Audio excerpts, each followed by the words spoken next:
You're listening to Talk Star Wars, a proud member of the Star Wars Commonwealth Podcast Network. Check us out on the web at starwarscommonwealth.com and take your first steps into a larger world. Talk Star Wars is a production of Emotionally 14. For fantastic podcasts, video series, blog posts, and much more, visit us on the web at emotionally14.com and enjoy content for the permanently teenaged.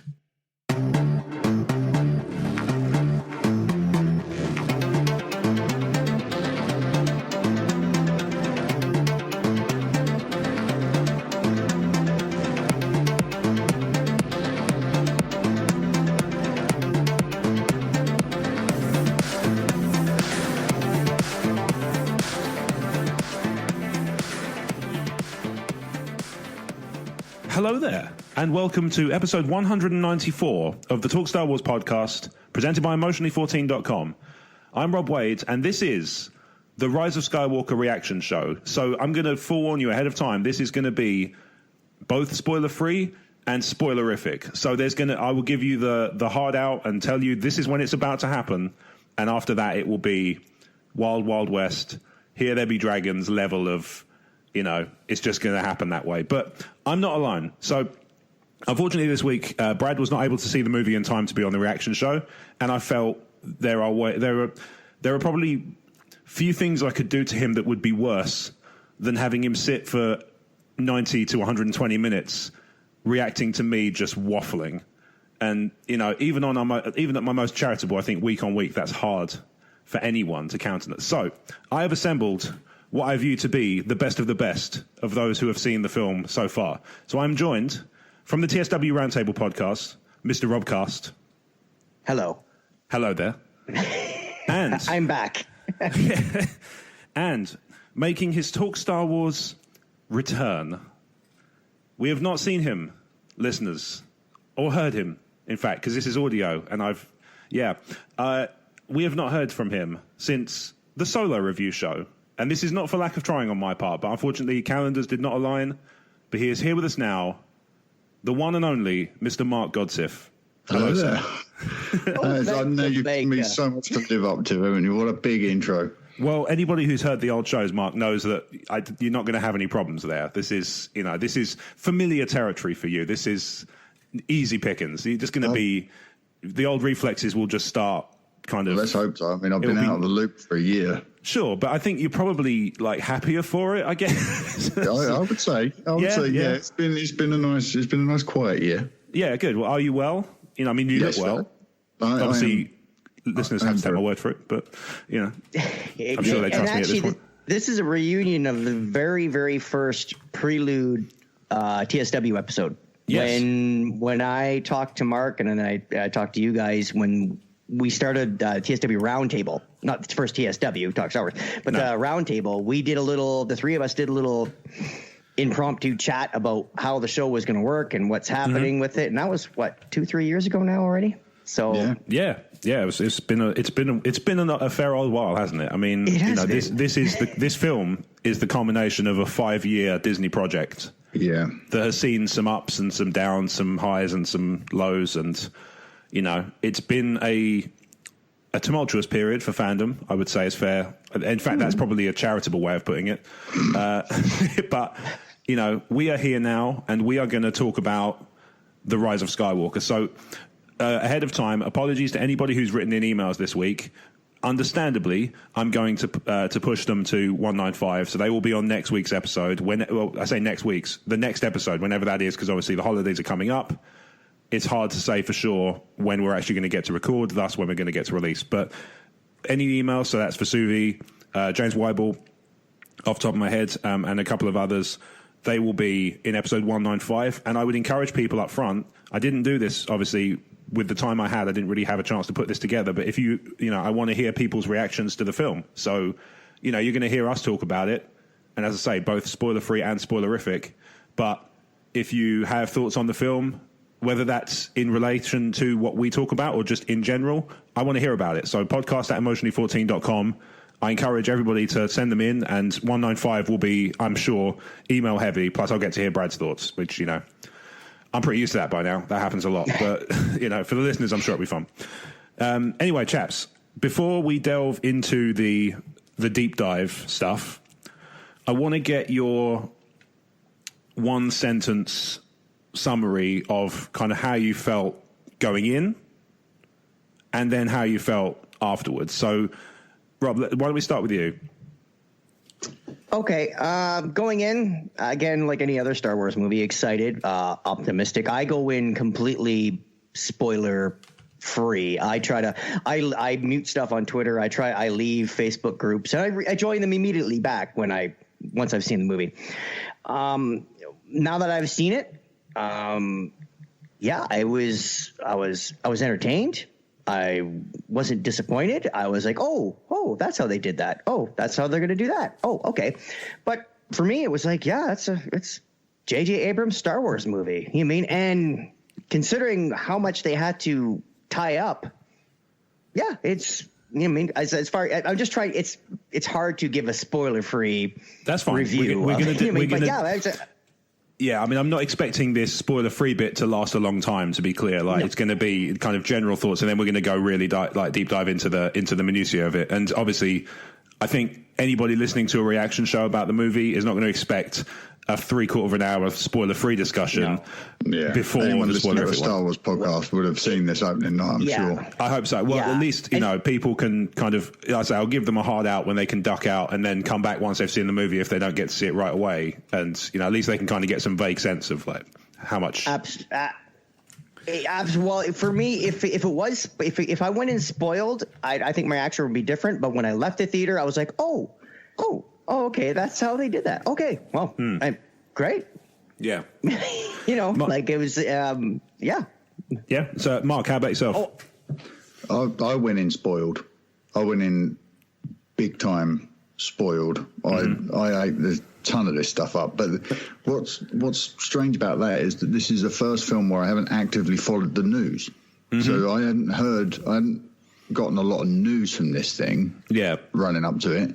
But I had got a lot of spoilers from Jason at Making Star Wars and things like that, where I was listening to their pod and picking that stuff up. And going in spoiled doesn't bother me with this because it's about the experience when you're in there. Okay. So I went in knowing what, or expecting a lot of these things that happen to happen. Yep. Which obviously we won't go into now. That's fine.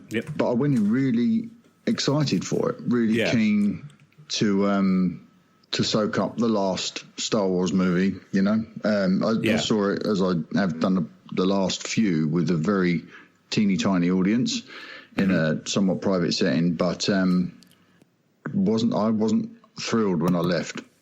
Okay, well, we'll dive a bit more into that, obviously, as we go along, but I'm somewhere between the two of you, I found, kind of reflecting on it. I've only had 15 hours to kind of organize my thoughts on this, and most of the time I spent awake, so actually it's been quite easy.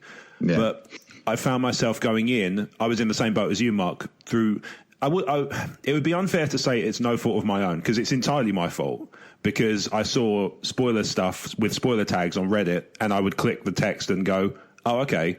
And then after that point, I was like, well, now I'm intrigued about this thing. So I'd click this one, and then I'd click this one, and it ended up to the point where I was talking to Rob before you jumped on the call. I had this bulleted list of plot points, both major, minor, and trivial, that I'd read.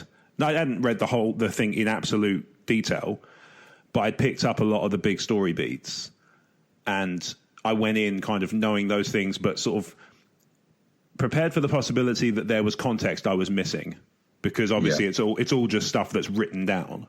So a lot of those things is like, well, maybe that's kind of, it's not necessarily as it seems and stuff like that. So I was a little bit apprehensive because of some of the stuff I'd read, and we'll dig into those things in more depth as we go along.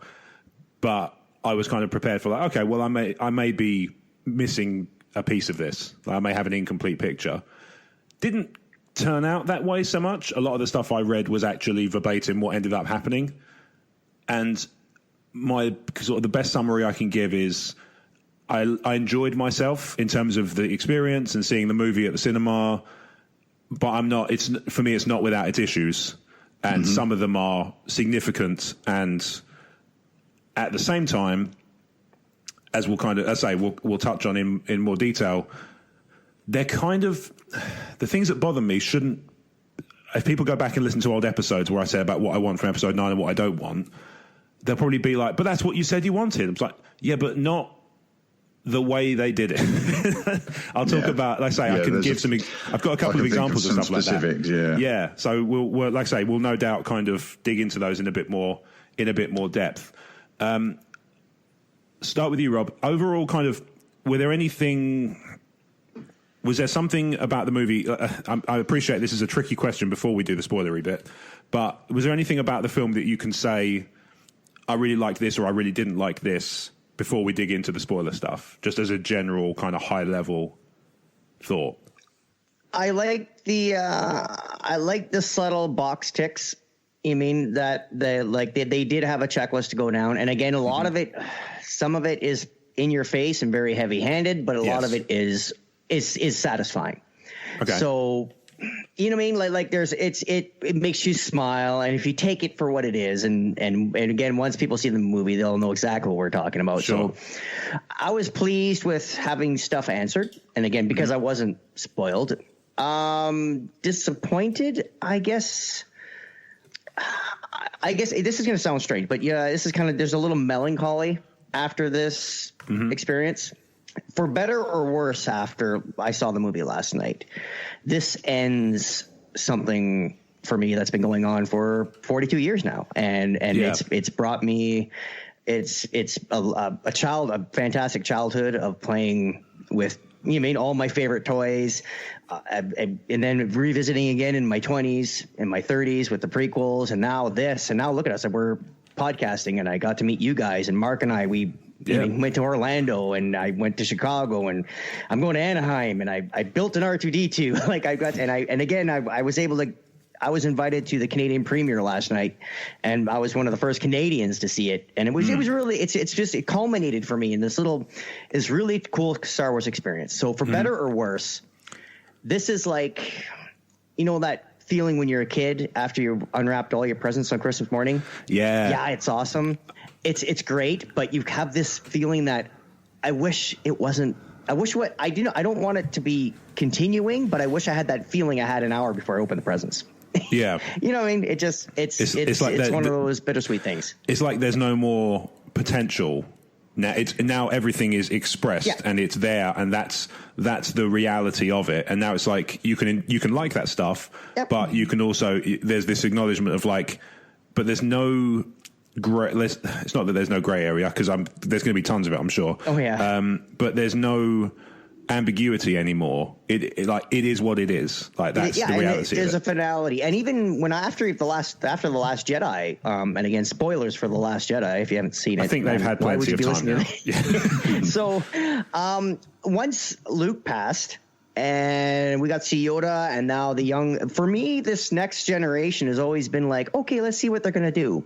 And once I knew that Carrie Fisher was no longer with us in person, and I knew that was eventually going to be wrapped, and Han Solo was killed off, and Luke died, my Star Wars went off into the sunset, and that was fine with me, and I was almost okay with, hey, if 9 was never made, I'd have some questions, but I'd read a book about whoever all these questions I would needed answered. So my Star Wars just, I was okay with it. I'm like, okay, great, yeah. Oh, we're gonna get another one. Okay, cool. So this was the icing or the cherry or whatever, or if you didn't like it, it could be, the cold gravy on your hot beef. I don't know. I just I don't know. Oh my. Yeah. So, but anyway, that's basically what I felt. I felt it was for me. It was more the experience. If we're talking in generalities, that was. Yeah, Mark, how about you? For me, I really want to be as spoiler free as possible. We're so close now. It's not going to be long. I promise. The experience for me, I think, Rob, some of the stuff you said there just sort of triggered me, and I thought, that's what I've been looking for. It is that melancholy, that afterglow of it's done. That's the last of it now. Yeah. But undercutting my feeling of that is, I've opened my last present, and it's the same one you got me last time. Why didn't you get me the one you got me before?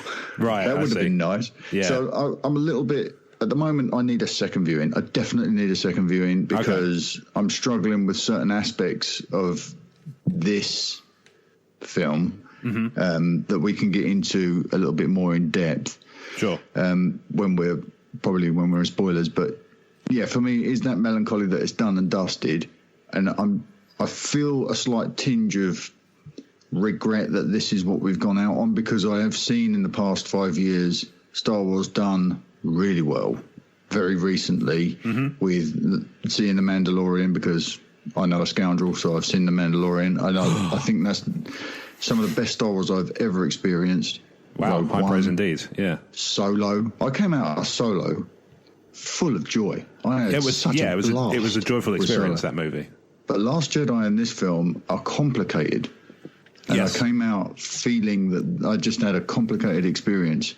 And I don't want my Star Wars to feel like that. I want it to be easy. For you, it's about that sort of accessibility of, the kind of the raw access to like happiness, like that kind of that joy that's sort of born out of the really accessible stuff in terms of, I want to say narrative complexity, but I realize that's like putting a little pretentious beret on and then taking it off again every time I pop a sentence in. But it's, I know what I mean. I don't know if it's apparent enough to others, but that thing of like, it's almost like, yes, you can work hard for it. And I mean, clearly from the discussions we've had over the years on Talk Star Wars, it's clear you can work hard for getting certain things out of these films, but you don't always want to have to. Like something like you said, Rogue One, Solo, even Force Awakens, you don't have to work hard to take kind of joyful stuff out of those things. It seems to be harder with Last Jedi and I think for me to a lesser extent Rise of Skywalker. But as I say, once we dig into the spoilery stuff, which I think probably in the next few minutes, because it's pretty clear you guys are chomping at the bit, and I don't want to be a barrier to that for too long. What I don't want to do is trip into something and spoil something for somebody. That's fine. So I sort of echo both your sentiments kind of as an amalgam. Like there's a certain feeling of like, okay, that's it, that's done. But again, for reasons we'll kind of dig into, I'm sure, I'm like, as an ending, there's something about it that doesn't quite land. Yeah. And I think, like I say, I'm going to call it here, actually. This is, so I'm not sure what time this is in the show, but this moment right now, what I'm going to do is I'll stick an artificial ad break in here. So if you're listening to this on the other side of this ad break, which you're about to hear, unless you're a patron, obviously, in which case you're just going to listen to me set it up and then nothing. If you're on the other side of this, it's going to be Spoiler Town. We're going to go hard on this. And we're going to talk about this in some depth. So if you haven't seen the movie yet and you're wary of, sparing yourself learning things that might kind of spoil your experience, then we will see you again. We will hear from you again when, or you'll hear from us again once you've seen the movie. But any minute now. So it will be after this break, Wild Wild West. And we're back. So if you're listening to this other side, it means you've one of two things. You've either seen the film and you're ready to hear what we think and kind of match it up with what you think, or you haven't seen the film and you've decided it doesn't matter, in which case, fair enough. But at the same time, you've had plenty of warnings at this point. So I want you guys, and I'll obviously chip in with this as well, don't worry, to kind of give me a beat from the story that you really liked and a beat that didn't land for you. I'm pretty clear on mine. There's more than one of each, but where to start, I guess, right? Yeah. I don't want to exhaust my only positive. I'm going to walk that back because that's not fair. I have grievances, but the thing that, if you don't mind me jumping in and going first, by all means. The thing that stood out to me as a major positive in this film is Rey and Daisy Ridley. I just think that she's been my favourite aspect of new Star Wars from The Force Awakens. I just adore her. I adore the character of Rey, and I adore Daisy Ridley. So for me, her character is a joy when she's on screen, and they do something wonderful in this, which I can now address because we're in spoilers, which is the master-apprentice relationship between her and Leia. I loved it. Yeah. I love that. Okay. And I think that what a missed opportunity. Are we doing a positive and a negative at the same time? Because I'll throw a negative in we'll just right now. We'll just let it flow. Just kind of, you know, however it comes naturally to you, just go for it. The lack of a singular vision for this trilogy means that they crammed that wonderful dynamic between Leia and Rey into one film when we could have started this in The Force Awakens and explored it through 3 movies. If they'd had one person looking at this whole thing and thinking, this is the story we want to tell, they could have done so much more. And I think it's such a shame that we got this really interesting and intriguing dynamic when Rey called Leia Master. Yeah, my heart sang at that moment. I thought this is wonderful. What a shame we didn't get into that last time in the last movie. That's my high and my major low for this. Yeah, I know exactly what you mean, because one of the things I've been thinking about a lot since I saw the film is how the 2.5 hours we spent with JJ's episode 9 could have been episodes 8 and 9 spaced out with more room to kind of work in and sort of flesh those dynamics out. You know, the stuff that gets lip service and actually doesn't get explained at all in some places, which I'd say we'll come to those kind of as we go along. There's a lot of it, and this is the thing. I'm not going to say, I'm not using this to drag Rian Johnson by any means, because I think you could have just as easily had a trilogy with him at the helm. But it's the lack of, as you say, it's the lack of a singular directorial vision throughout the trilogy over the top that for me is kind of part of the reason it's so jarring when these things are skipped over and when these things are, you know, fleshed out for too long in some cases and then given absolute bare minimum lip service in another. You know, when we talked about episode 8, and obviously my relationship with it was complicated from the go.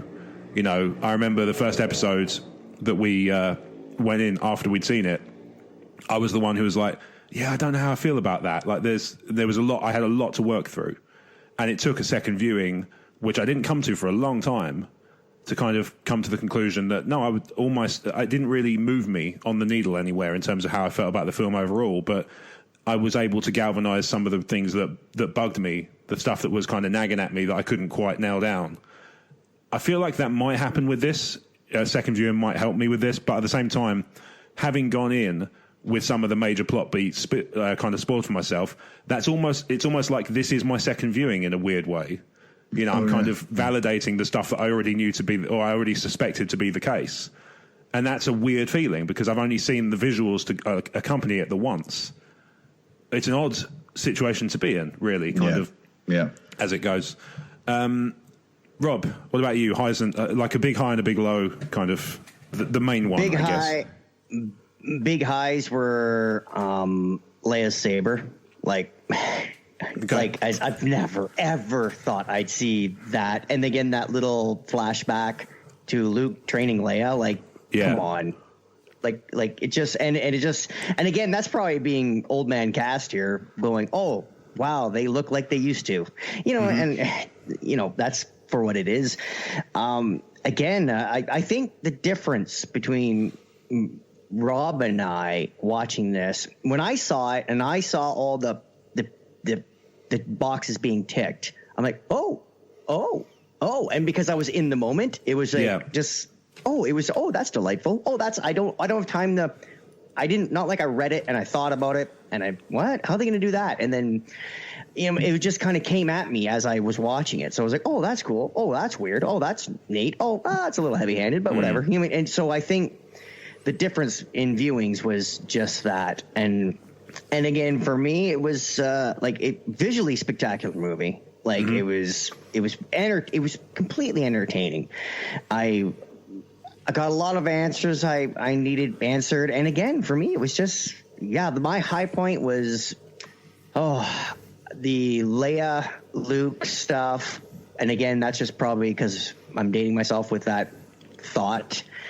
But not my low point. I had no problem with it. But if people are they played really hard and fast with the Force as far as what it can and can't do. Yes. And unless you read like tons of Legends or this, and like, it was great that they took stuff from Legends, especially with Palpatine.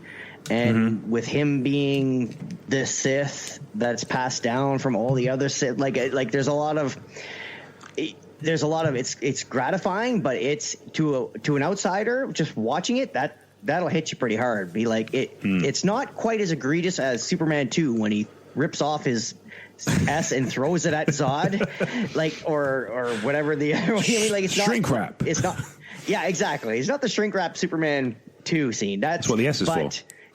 Yeah, but it's like, but as a casual Star Wars moviegoer, you'd be like, oh, I didn't know the Force can do all that. So it might hit you, oh, that's delightful, or oh, okay, I can just imagine, especially once the rest of North America sees this. You can't do that in the Force, and you can't do that. That's like, not how the Force works. Exactly. It's like it's space wizards. Like, what? Who are you, the boss of the Force? Like, it's just, you know what I mean. So, that's what I can see people getting really upset about that. Mm-hmm. Yeah, I know what you mean. Like, the thing for me, this felt like a film that really, I don't want to say it disregarded the casual fan, but if I was a casual fan and wasn't keeping up with the behind the scene, you know, like the news and and I hadn't seen the TV spots and some of the trailers, and I went in, and in the opening crawl, it's talking about Palpatine's comeback. I'm like, what? Like, that's it. Almost, it's not, like I say, it's not like a disregard, but it's requiring them to take quite a leap, because nothing about the end of Episode 8 prepares you for that.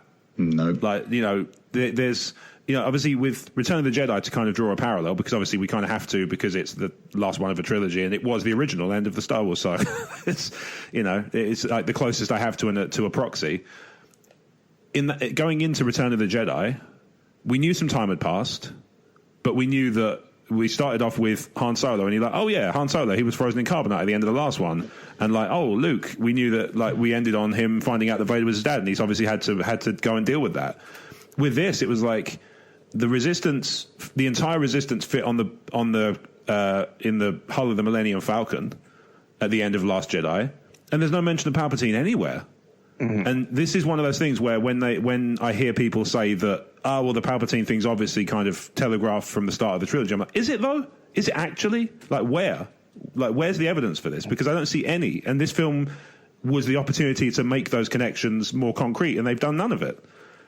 And that's there's my biggest grievance is the Palpatine of it all. Because they killed him in Return of the Jedi. Yeah. And then you hear his voice in The Force Awakens. There's one throwaway reference from Luke in The Last Jedi. Yep. And then suddenly he's back and he's the big bad. And there's no setup at all. No. And then zero explanation about how it's happened. That was my big fear, and that was the one that actually got borne out. I've been saying this for a few weeks. The big fear I had was that they would just go, how have you been able to stay alive? And he'd be like, I'm back because reasons. And that's what we got. We got like a throwaway. Did we even get that? If we'd have got I'm back because reasons, I'd have thought, oh, well, that's something. At least they acknowledged the fact he's back because reasons. Didn't even do that. No, it was like he repeated, I think, a line from Episode 3 about like the dark side is a path to the abilities that maybe people find unnatural. I was like, yeah, but that's not enough. It's not. It's like it's not enough to say that. Like this should be a pivotal trilogy defining moment. Like that should be the end of Episode 8, as you find out Episode 8 for me, if this stuff was all kind of telegraphed from the beginning, Episode 8 should end with that transmission that they talk about in the opening crawl, which, as an aside, I think it's probably one of the worst opening crawls I've ever seen from Star Wars in terms of the content of it. It really didn't feel like a crawl. It was very odd. Like, it took me right out of. I mean, obviously, it took me right out of the film, only to go straight back in because it was in the opening minute and a half. But right, it was that happened to me repeatedly with The Last Jedi. I kept getting plucked out of the film with silly moments like the throwaway of the saber and the milking of the Thala Siren and some of that stuff in Bento Box or wherever it was, Canto Bite. I just got to a point where I just thought, whoa, can I just like focus on the movie for a minute? And that happened again with this one, and it was so frustrating to me that they can't tell a story that doesn't keep popping me out. And that didn't happen with The Force Awakens. I was in from the get-go. And stayed in. And what a shame. But I need to ask you guys a question, if you don't mind, Rob. No, by all means. The Palpatine returning, to you, Rob, and to Lobot on your right there, do you think that undermines Anakin's story in any way? Absolutely. Like that was my fear. Yeah, I mean, Rob, I'm going to give you the floor for this for a little bit because I'm conscious of the fact that I've just gone from a little mini waffle, and people need breaks between my waffles because they're filling. They're not as sweet as you might expect from the name, but they are rich. And again, this is gonna pull a string about Chosen One, and again, it's like, well, how did Vader's turn? In my opinion, Vader killing his boss that has been abusing him for 20 years does not redeem him. Okay. I mean, for the atrocities he did in the prequels. Now let's get that out of the way right away. So that's one thing that I kind of always had a gripe with. You've always been partial to. Sorry to just cut in, but you've always been partial to annoying British kids, though. So there's that. Like, oh yeah, that's fine. Mr. Cast, what are we going to do? Sorry, continue. So of course. And again, so that I've always had a problem with, like, Vader's redemption. No, Vader helped. And but I've always, even with Lucas, and even we've seen some online rants recently about there always having to be balance in the Force, right? So with the rise of Snoke and Kylo Ren, we thought that's why Rey, for whatever reason, she could have been I'm a nobody. Well, she could have stayed a nobody because that's the will of the Force. The Force balances itself. That's why, like, when they said when Vader joined the Emperor and there were two, we get twins. You know what I mean? So that balances out. So at the end of this movie, not to spoil off the end here in front of everybody, but that's fine. It just seemed like was there balance at the end? You know what I mean? Is you know what I mean? So like Vader never brought balance, but then again, it's like he killed the Emperor and it was awesome, and Luke won the day, and then it just kind of, like you said, with him being, I'm back. Okay, well, that kind of takes away that shine. You know what I mean? It'd be like if we're having a foot race and you tell me, well, yeah, but my leg was broken that day and I'm wearing a medal, going, oh, okay, well, I still won, right? Yeah. Oh, okay. You know what I mean? Like it just takes a little bite out of it. Like that's It's an interesting analogy. Yeah, I like that. It's not what I was expecting you to say by any stretch. Like, it's probably about as far removed as it's possible to be from what I would expect. Yes. But yeah, it's an interesting analogy. I think if you were to say to me, looking at the end of, if you watch the end of Return of the Jedi, which, I mean, obviously I'm sure we have many times between the three of us. Mm-hmm. If you were to say then, okay, well, the trajectory from here, I think one of them's going to become a deadbeat dad. One of them is going to be useful, which is Leia. And then one of them is going to start off useful and then just go and take his ball and go home when things get tough. I think that doesn't bear out from episode 6 for me. Like the end of Jedi is a note of, like, everything's kind of resolved and everything is, as I say, if you're talking about balance, maybe you don't have that. But at the same time, you imagine, I mean, obviously Legends was really good at filling these gaps. There were threats that came up, and there were Force users who came up, and there were people who sort of flipped and flopped between the dark side and the light side and things like that, including Luke himself. But there was always that ebb and flow, and it sort of feels like, and this is the thing about the Palpatine kind of return, is how much of that was actually... For me, the thing for me, the main thing about this film that I find confusing is there's a real disconnect in early reactions to the movie. on like mainly among the sort of the verified blue check mark Twitterati about whether or not this movie is a retcon of Last Jedi or whether it's like a love note to it. And to me, the people who are saying like, oh, it's, you know, it takes what Last Jedi did and kind of builds on it, it's like, I don't understand which movie you watched, because the whole thing of Episode 8 is the reason that Rey is like, they cover the Rey being powerful thing. And, you know, whatever you think of the explanation, whether it's satisfactory or not, the dark rises and the light to meet it. Now, if Palpatine's behind the scenes, she should be even more powerful than that. She should be, you know, because she needs to be powerful enough to kind of account for all three, because Luke's cut himself off from the Force. So there's Leia with a kind of, you know, residual level of Force kind of ability. You know, clearly not without her ability, because obviously Carrie Poppins, but, you know, she's not by any stretch a kind of fully trained Jedi Knight or Jedi Master. I mean, obviously she becomes a Master in this, which I agree with you, Mark. It would be nice to spend more time with that. Yeah. And to kind of get a sense of like how that came to be.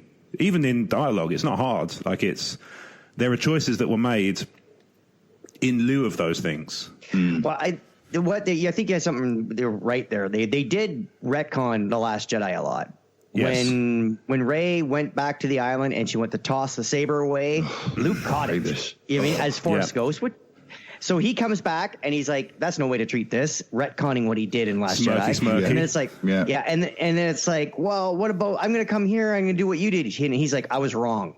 Like, so basically, everything. It's time for the Jedi to end. All the trailer beats from The Last Jedi were instantly retconned in 3 minutes of dialogue. Yeah. So, and we had that. Now, for me watching this movie, how I thought it was going to end, and again, I'm not going to get all angry because it didn't end the way I thought it would end. You can end it any way you want, but what I thought was Kylo Ren and Rey would realize that there always has to be balance, and they just kind of have to live with each other in the galaxy, knowing and almost like agree, like, you don't need the First Order, you don't need the Rebels, everybody can just live in peace. We just have to come to the realization we both kind of have to be here. So don't kill me, I won't kill you, and no one else rises. Like, it's almost like from the Clone Wars when they met that family where you had the father and then you had the son and the daughter. One was the dark, one was the light, and they coexisted as a family. But the reason why they coexisted because one couldn't get stronger than the other, and that's what I thought would be a good pin. Put that in, but it's not sexy. No, you know what I mean? But it would especially be cinematic. So. It would be a satisfying resolution. And actually, the guys at the Nerd Room kind of in their prelude episode that I listened to today. Obviously, it's a weird one to listen to when you've already seen the film, but you know, I can't help when it releases. They actually touched on that as like a theme of what they would have liked to see the end to be. Like that would be, you know, again, like you say, that kind of acknowledgement. Like, you know, they kind of both deal with the Palpatine thing between them. And it's like, you know what, this is going to keep happening unless we kind of almost like agree to live and let live. And maybe they both cut themselves off from the Force because it's been done. So then you end up with nobody kind of holding a strong kind of position in the Force. And all it would take is for one to kind of get back in the game, and then the other one is having to sort of counteract them. Yeah. So Mark, do you think at the end of the movie, now final moments of the movie, before the Tatooine sunset, when she ignites her own yellow saber, you think that was a tip of the hat to, like, okay, she is the balance now. She is, dare I say it, the gray. You know what I mean? Yeah, well, I think that's a valid read, because obviously in this movie, she's forced to confront that side of who she is. And maybe that's balance. It's almost like this balance of the Force thing is a concept that should have been explored a little bit, maybe in a movie or something. They haven't really had the time. You know, they've got these balance iron milking scenes to flesh out. You're milking giant green milk beasts. Yeah, perhaps that is, Rob. I think that's probably a really valid read, that is an indication that she's embraced her position in the middle. Well, maybe she's by blood, she's Palpatine, but by heart, she's Skywalker. She's chosen a family rather than accepted the destiny. Yeah, and in The Last Jedi, they said that it's like Luke was like, you went right to the dark. Like Yeah. that was kind of a wink. It may have not been a wink to Palpatine. It may have been a wink to where they were going with her eventually, kind of, sort of. Or And just Palpatine like what might have comes been an naturally. afterthought. Yeah, or what comes easily Yeah. to her and what she has to kind of contend with, just in general. It And doesn't now have to in be Palpatine. hindsight, Yeah. yeah, and now in hindsight, which is a great book, by the way, you should get it. You're, and then the audiobook's fantastic too. So in hindsight, it makes a little bit more sense. Oh, of course she went to the dark. She's a Palpatine. Like, why, you know? Yeah. I just don't think. I think maybe in lieu of that balance of having the two of them ride off into the sunset, knowing maybe she is the culmination of what we know as the Force. But then again, that's just a guy that reads a lot of stuff and knowing the symbolism of a yellow lightsaber and this, like, that's a huge leap for me. I can't imagine. Like, I'm going to go see the movie tonight with my wife, and that'll be my barometer, because she'll be like, "So, did you get that?" You know what I mean? Like, it's like, I got it, but the other thing surrounding that saber is that she puts both of the old sabers to rest. So it's like the old is gone, which is kind of what this trilogy of movies has done. It's laying what went before to rest, and it's showing us something completely new in the final moments. Yeah, a new hilt, a new blade. I'm quite surprised that she actually kept the weapon of the Jedi when she laid both those sabers to rest. I thought she was done.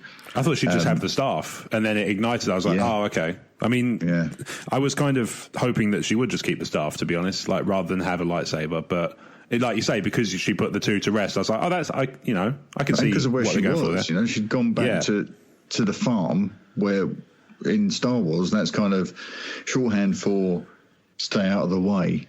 Like, embrace a life of peace, like Eastwood in Unforgiven. She's now off the grid and starting afresh. So I was quite surprised to see her ignite her own weapon. But I think especially when there's a history of leaving the propane on in that hut.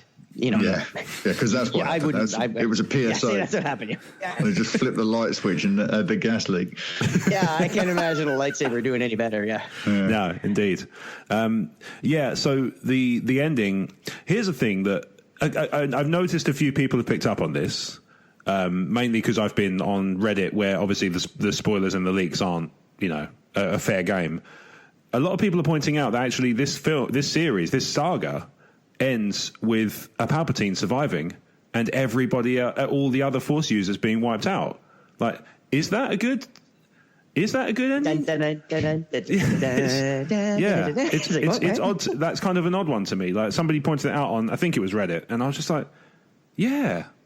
I mean, I know she's kind of, there's a symbolism to her kind of renouncing the name, but then at the same time, it's also like, oh, who are you? Oh, I'm the granddaughter of the most evil person to have ever existed in the history of the galaxy. Nice to make your acquaintance. Yeah. Oh, no, I'm not. I'm a descendant of the Darth Vader guy. Oh, that guy. That's much better. Oh, much better. No. Well, that's more to the point. Like, the Sith, the way it was painted in this movie, the Sith was, Emperor Palpatine was the culmination of every Sith before him, and I'm assuming since Bane, if they're going to get into that, but I'm just kind of going off the Bane trilogy. Yeah. So he is and when he was trying to coax Rey, strike me down, and then the Sith and the embodiment will move into her, and she'd be Empress, and in a way he would continue. Yeah. Because it is very unnatural. So I think this isn't the Palpatine redemption story, which would have been awful. She ended Palpatine, and she stopped that Sith, and then the weapons she used to end it, she also buried and let go. Yeah. You know what I mean? So I think if she was like, oh, I'm Rey Palpatine, it's like, oh, okay, well, when's episode 10 coming out? Like, now it's exactly, yeah. You mean it's kind of like she used the light to kill the bad, but then buried the light. So, and she's kind of like literally dusting off her hands after burying him, going, okay, I'm out. Like, so, which is, I get the kind of what they're driving at, which is like, basically the galaxy has nothing to fear from her. I get it. No. But then at the same time, like, so this is one of the things I find a bit more cynical about myself in this trilogy.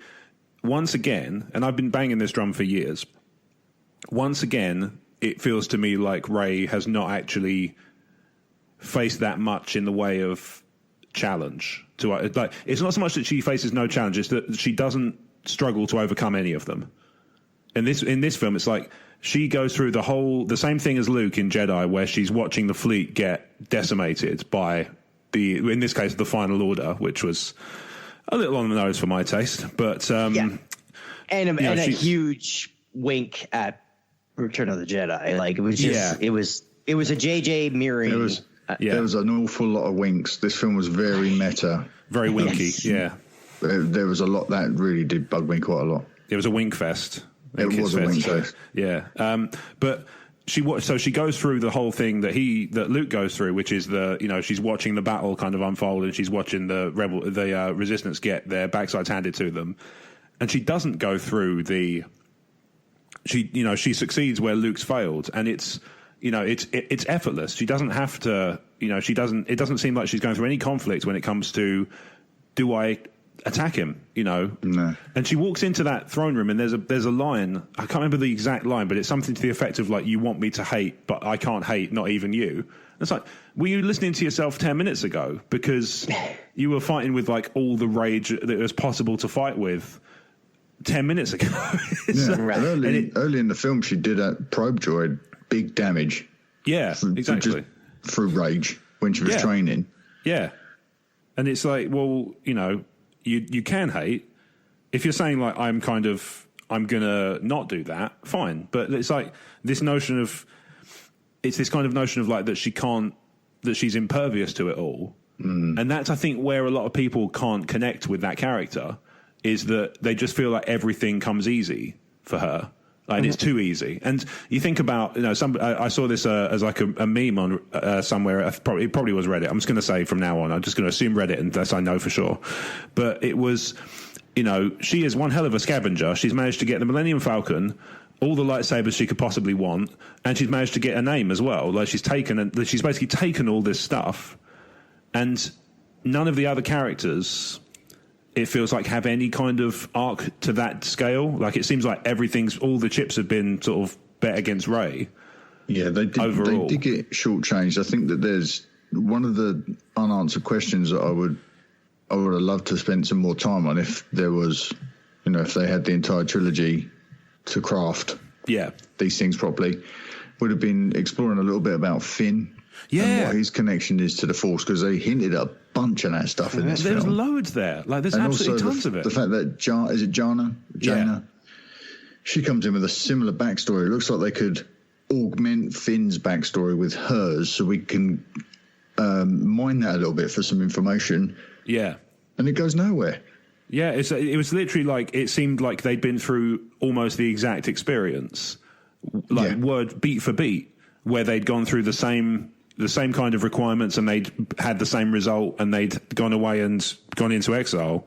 Yeah, it looks like that might have been the awakening. Yeah, but we heard referenced 5 years ago. Yeah, but then, like, where is, like you say, it's never touched on in any great depth, and the fact that Finn picks up on Rey kind of, dying, if in quotes, because obviously it didn't stick, because they couldn't even make that stick against her. It's C-3PO. Well. Can we just, and they're not high points in the movie, but can we talk about, there's a couple cute or well done parts, like Poe, very charming, even at the end when he's trying to make eyes at his ex. Oh, that was not having I really enjoyed that. Like, just that kind of, it was, and I'll kind of tie it into a thing that I think the film didn't need. I liked the level of, it very much kind of struck me like Rogue One, where you could have the end where they're having this hug on the beach as they're about to both be killed. Yeah. But it doesn't have to be a romantic thing. It can just be like we have shared this experience together. Yeah. And we've come out of the other side of it because we've been kind of, we've been a team, basically. But it's not like this connotation of, there's this romance. And what that jars against is, like, Rey gets woken up by Ben's healing magic, which I'm going to get into that in a minute. But but she gets woken up, and they have a kiss, and it's like, where did that come from? Yeah, that felt like I've heard rumblings that was a reshoot. That the original thing had her defeat Palpatine by herself, because they did. So what I've heard, and I don't know for sure if this is the case or not, but what I've heard is the original version ended with Rey having dispatched Palpatine by herself because Ben had been chucked down the pit, and you never saw Ben again. That was kind of how I understood it. And then this is kind of like, but it seems to me like it's a weird one, because it almost feels like it's pandering to like that Reylo community, but it's like the most superficial, shallow. It won't work for them. You know what I mean? Like it's not. It seems like they've gone, oh well, if we put this in at the end, that'll please the Reylo kids. It's like, but it won't though, will it? Because they want them to go off into the sunset together. Yeah, they wanted them pandered to. They genuinely wanted something for those characters. Yeah, but, and I mean, I've talked on the show before about how I can't get my head around why that's something people want, because of the history those two have and the borderline abusive relationship they've enjoyed. But and again, but we don't know what it's like to defeat an emperor and then come back from the dead. Like, sure, for yourself, Mr. Who knows? Like, your pheromones are all. yeah, it's true. Yeah, I suppose it could be a hormone thing. We left the Dominion a while ago. Well, no, sir, we're in the Dominion. We left, the mother country a few years ago, so we don't. Yeah, I suppose. But and also too the little droid repair guy. Oh, I loved him. Excellent. Cute. I loved him. Charming. He was amazing. Great. He's not Baby Yoda, but I mean, he's awesome. He was really cute. He was really funny. Like it. I like when they do the kind of the clearly the kid friendly characters, the ones that are kind of designed to be like, oh, I want a soft one of those. It's like, and I understand it. This is the instinct I have to fight when I watch these films. It's another way that they catch you off guard as a fan in Star Wars, don't they? By it's the Yoda dynamic. It's the putting all the power in the teeny tiny package. And this little fellow, when they go to see a droid specialist, he could fit inside the droid's head. He could pilot C-3PO. Really, couldn't he? It's such a tiny little thing. So I like that they put the power in the unexpected little package. That was kind of cute. I like that. And then they wiped your expectation. They wiped C-3PO's memory, and then it doesn't stick, but he comes alive, and then the first person he meets is this little dude, and then his name gets mentioned later in the film. He's like, "Oh, my oldest friend." He's like, "Oh, yeah, technically, yeah." 8.5 minutes. Yeah. Yeah. I really wanted that to be the voice when he rebooted. I really wanted it to be Richard Dreyfuss. I've just had the strangest dream.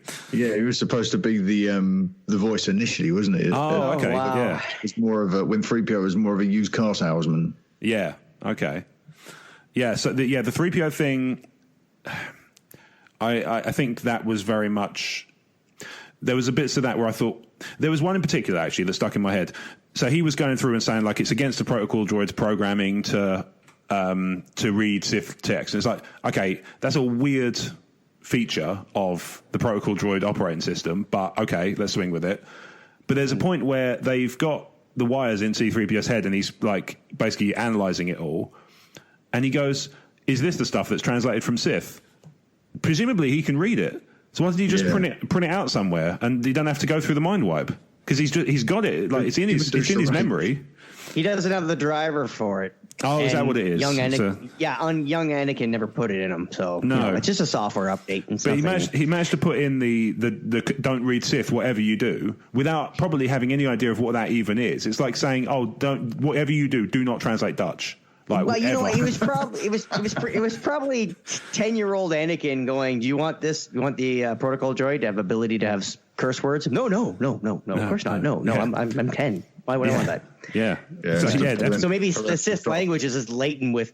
It's like Samuel L. Jackson or something that Beeman wrote it. Yeah, who made his way into the film? It turns out he did. Yeah, exactly. With several other famous.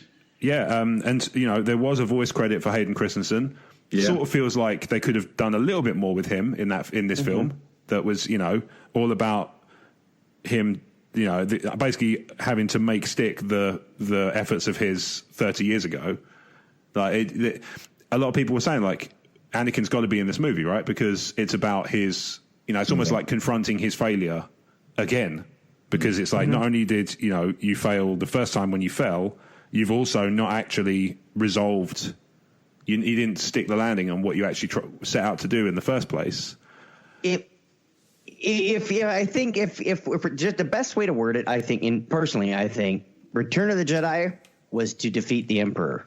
The Rise of Skywalker was to defeat the Sith. You know what I mean? If that makes any Star Wars sense at all. It does, but at the same time, they've just established in this film that he is the Sith. Yeah. So then it's the same thing, right? At that point, it becomes equivalent. I know you shouldn't. One shouldn't do this. We should love something for what it is and not hate it for what it isn't. But let's just speculate a way that they could have done this. If you had, good. I thought you were going to rail against a Canadian or something. I'm like, okay, what's coming on? Don't tempt me. One way they could have done this with a singular vision over a trilogy, and if you wanted to tell the story about defeating the Sith, is make Snoke Plagueis and keep him as the Sith Lord through the entire trilogy. Yeah, the one man that rose up, he defeated death. We knew he could do that because Palpatine told us.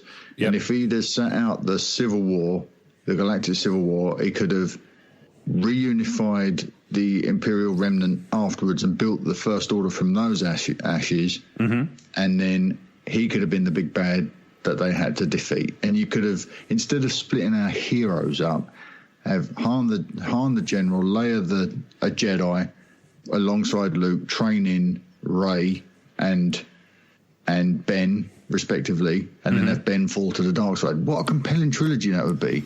Without any of this surprising stuff, just use what you got, and it could have been Plagueis, and that would have been infinitely more rewarding to me than having this whiplash of bringing Palpatine back. And because I appreciate what you're saying, Rob.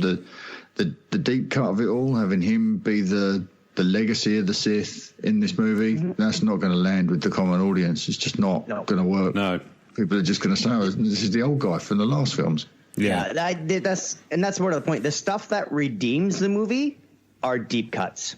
Yes, you mean, and that's the you mean, and it's like people are going to think, "Oh, Chewie finally got a medal."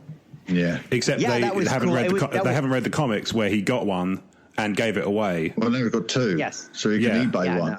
Yeah, so he's obviously on Space eBay. Docking Bay is called. And again, that's a huge I think I'm a Star Wars fan. Well, no, I'm not judging the Star Wars, but like the I love Star Wars people would be like, oh, that's for me. But again, what makes this film pay off? What makes this film, if you're gonna love this film, is you gotta know a lot of deep stuff. And as a comic reader, a book reader, and a lifelong Star Wars fan, I'm not saying, oh, I get it because I know more. No. This is the complaint about the movie. You shouldn't have to have all that stuff to redeem the movie. Yeah. I've been a strong advocate for this. Yeah, you should be able to enjoy it on its own without having read. You know, if you turned around and said to me, "Oh well, the last line of Resistance Reborn is hearing the transmission from Palpatine," it's like that doesn't redeem it. No. If anything, that's even worse. Yeah, because it's more egregious because it's buried too deep. Yeah, because this whole thing of like, you know, and I remember I had it out with Paul back in the day. I don't know, you were no doubt on this episode, Mark, but I don't know if you remember it. We were talking about like, you know, there was this kind of attitude with I think it was Rogue One about like just, oh, you know, who cares about the casual fans? But like, well, they're the ones who are going to make this movie make $2.5 billion because they're not, you know, you're not going to be able, imagine, I'm trying to think of an analogy. Imagine that Avengers Endgame had happened based on Avengers Infinity War being a comic only event with no film attached to it. Like, can you imagine how disconnected a casual cinema goer would feel going into that movie? Yeah. It's like, wait, what happened? And there you're marketing to. You want them to trust you for products you're going to make later on all platforms. Yeah. And I think this is, you know, and this for me is like, you know, obviously, you know, anybody who's listened to the show for long enough knows that I've given The Last Jedi a lot of, you know, I've given it a lot of praise, but I've also been, you know, constructively, I feel, critical of it in places. And one of the things for me is like, I can understand why it would turn off the casual fan, because it is a bizarre disconnect from Force Awakens. Force Awakens is familiar, it's warm, it's like, it's, you know, I heard who was this, is it like Honest Trailers call it a familiar hope because of the parallels to episode 4, but it worked. It made, you know, it still, I think, holds the record for highest opening weekend gross in America because it worked on that level, because it's warm and it's accessible to anybody going in, because you don't need to have, you don't even need, I don't think you don't need to have seen the films, I don't think you need to have seen any of the original 6 to watch episode 7 and enjoy it. Yep. I think you can do it without any of that stuff.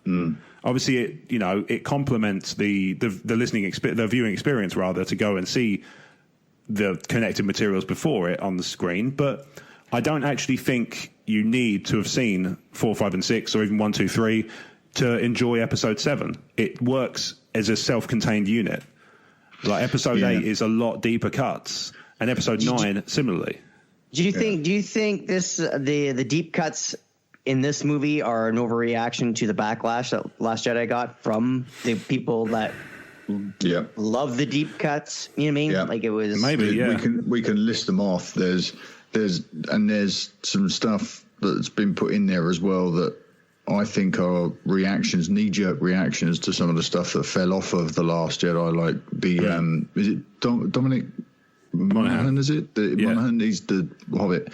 I know what you're going to say.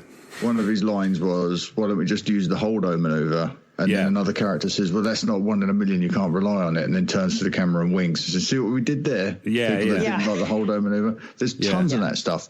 Chewie having a meltdown when he learns of Leia's death. That's because no one seemed to give a monkeys when Han died in The Force Awakens, and suddenly we're ladling that stuff on a little bit. Yeah. To think, and these are things that leapt out to me that I just thought, well, why is this a sop to the audience? George never did that. And again, the Chewie. When I saw Chewie's overreaction, it was like that was his charge. Yes. Take care of the princess for me before. So for Chewie to lose Han, he reacted the way you should react. He shot the guy who just stabbed him. Yeah. Now with Chewie and his life debt, and again, that's something that.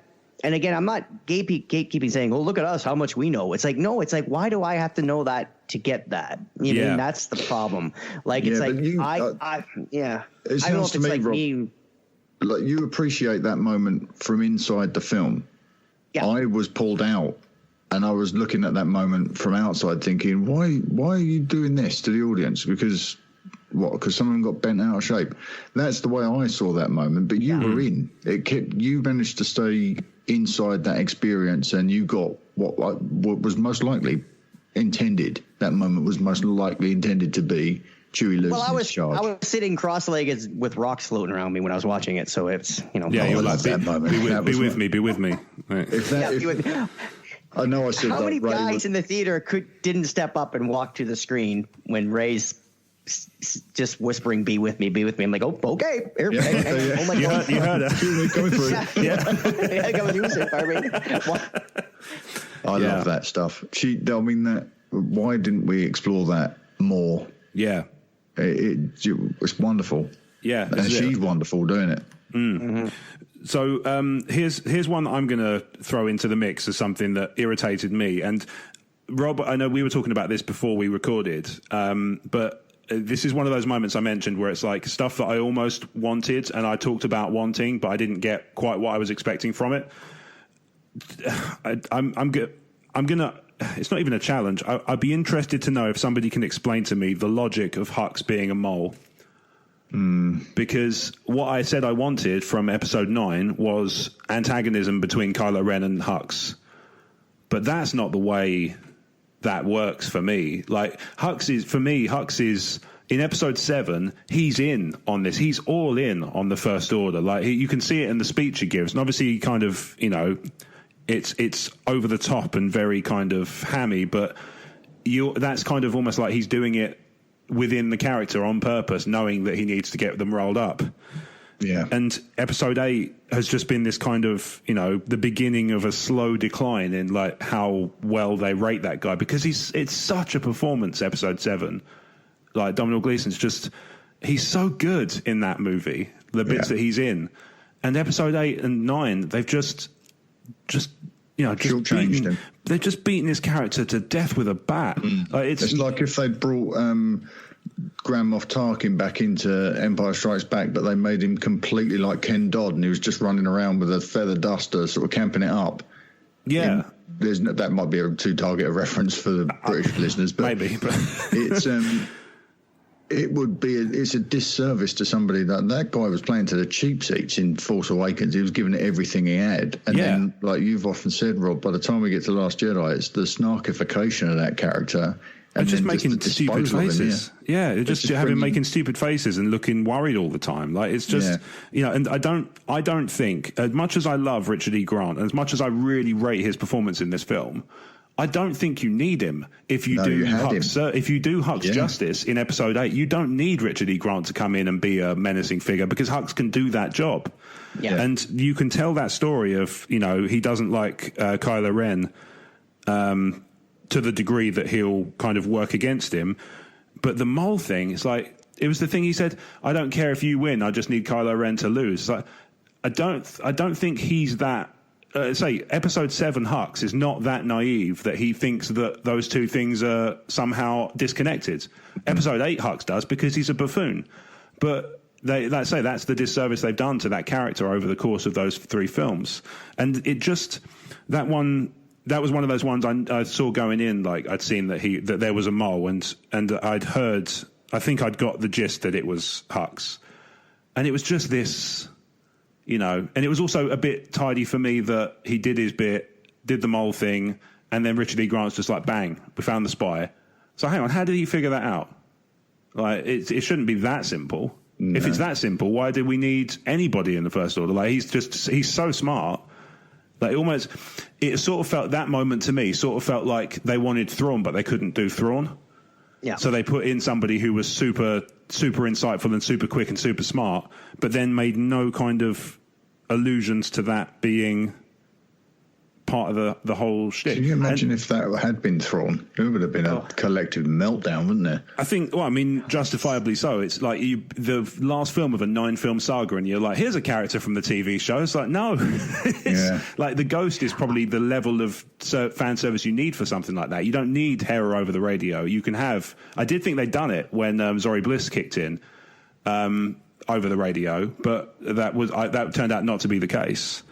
Rob, it sounded like you were trying to jump in there. Sorry, go ahead. Yeah, no, I just think Hux was a casualty of too many boxes and too many loose ends to tie up, and they said, we need a mole. Okay, well, perfect. There we go. It's almost like you're cleaning up real quick before Mom gets home, and it's like, what do we do with this? And you sweep the dirt under the rug. It's just like, okay, we're done. Like, it's sloppy. It's not good.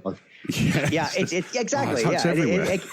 It's sloppy, and it's not your best effort, but it is what it is, and that's it. And again, I think they had so much to do in this movie, and would the movie be any better if it was 3 hours long and we got a nice resolution to General Hux? I know what you mean. Like, with the cards that, and this is the thing about the Last Jedi versus Rise of Skywalker. Like, there's a lot of. Something interesting I've noticed is that the people who were unequivocally and unapologetically and unceasingly like trumpeting and shouting from the rooftops about what a cinematic visionary masterpiece Last Jedi was are actually the inverse of the people who like the Rise of Skywalker.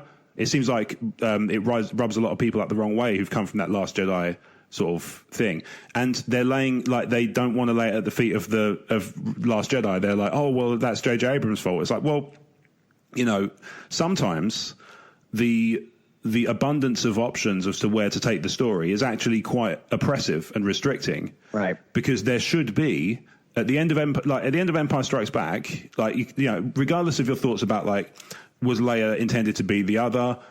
I mean, it's pretty clear from the behind the scenes stuff that that's likely not the case. But you knew where the story was. Baby Yoda, exactly. Yeah, anyway. Everything should be Baby Yoda. But you knew where the story was going, and there was probably a decent range of options as to how to do it. But George was smart in that he left himself just enough room to sort of do a bunch of different things, but not so much room that there's no, like, where do you start? Because this film for me, the pacing was all over the place. Like the first 5 minutes of it was like, in fact, the first 15 was breakneck. Yeah. And then there was a point it suddenly slowed down a little bit, and then it almost ground to a halt, and then it went breakneck again and barely let up. And the first 5 minutes was weird, like that. So that's fine. Go ahead. I was going to say, I remember this making of that I had on VHS that had Mark Hamill doing the voiceover, and he showed a scene from Return of the Jedi where he said, Star Wars is all about the pacing, the speed of motion, through the frame. But then they showed this scene of the Falcon sweeping past the fleet as it's on its way to Endor. And he said, but even we slow down every once in a while to sort of admire the beauty, something like that, admire the beauty of the world we created. Yeah. And I was watching this last night thinking about that line that Mark had said in that documentary, thinking, when did this movie slow down to allow you to catch your breath and catch up and spend time with anybody? Yeah. And maybe it's because there was some limitations, and the most noticeable one, which we probably should comment on, is the absence of Leia, meaning that they only had so much material to work with, and essentially a script ended up a bit like a ransom note of dialogue that was sort of snipped up and pasted in where they could, to try and make sense of what they had to work with. So they were limited there. Yeah, I think they did a good job with what they had, though. Like in terms of, the only thing I will say is I'm pretty convinced that there was, obviously beyond the obvious of young Leia, there was some CG at work.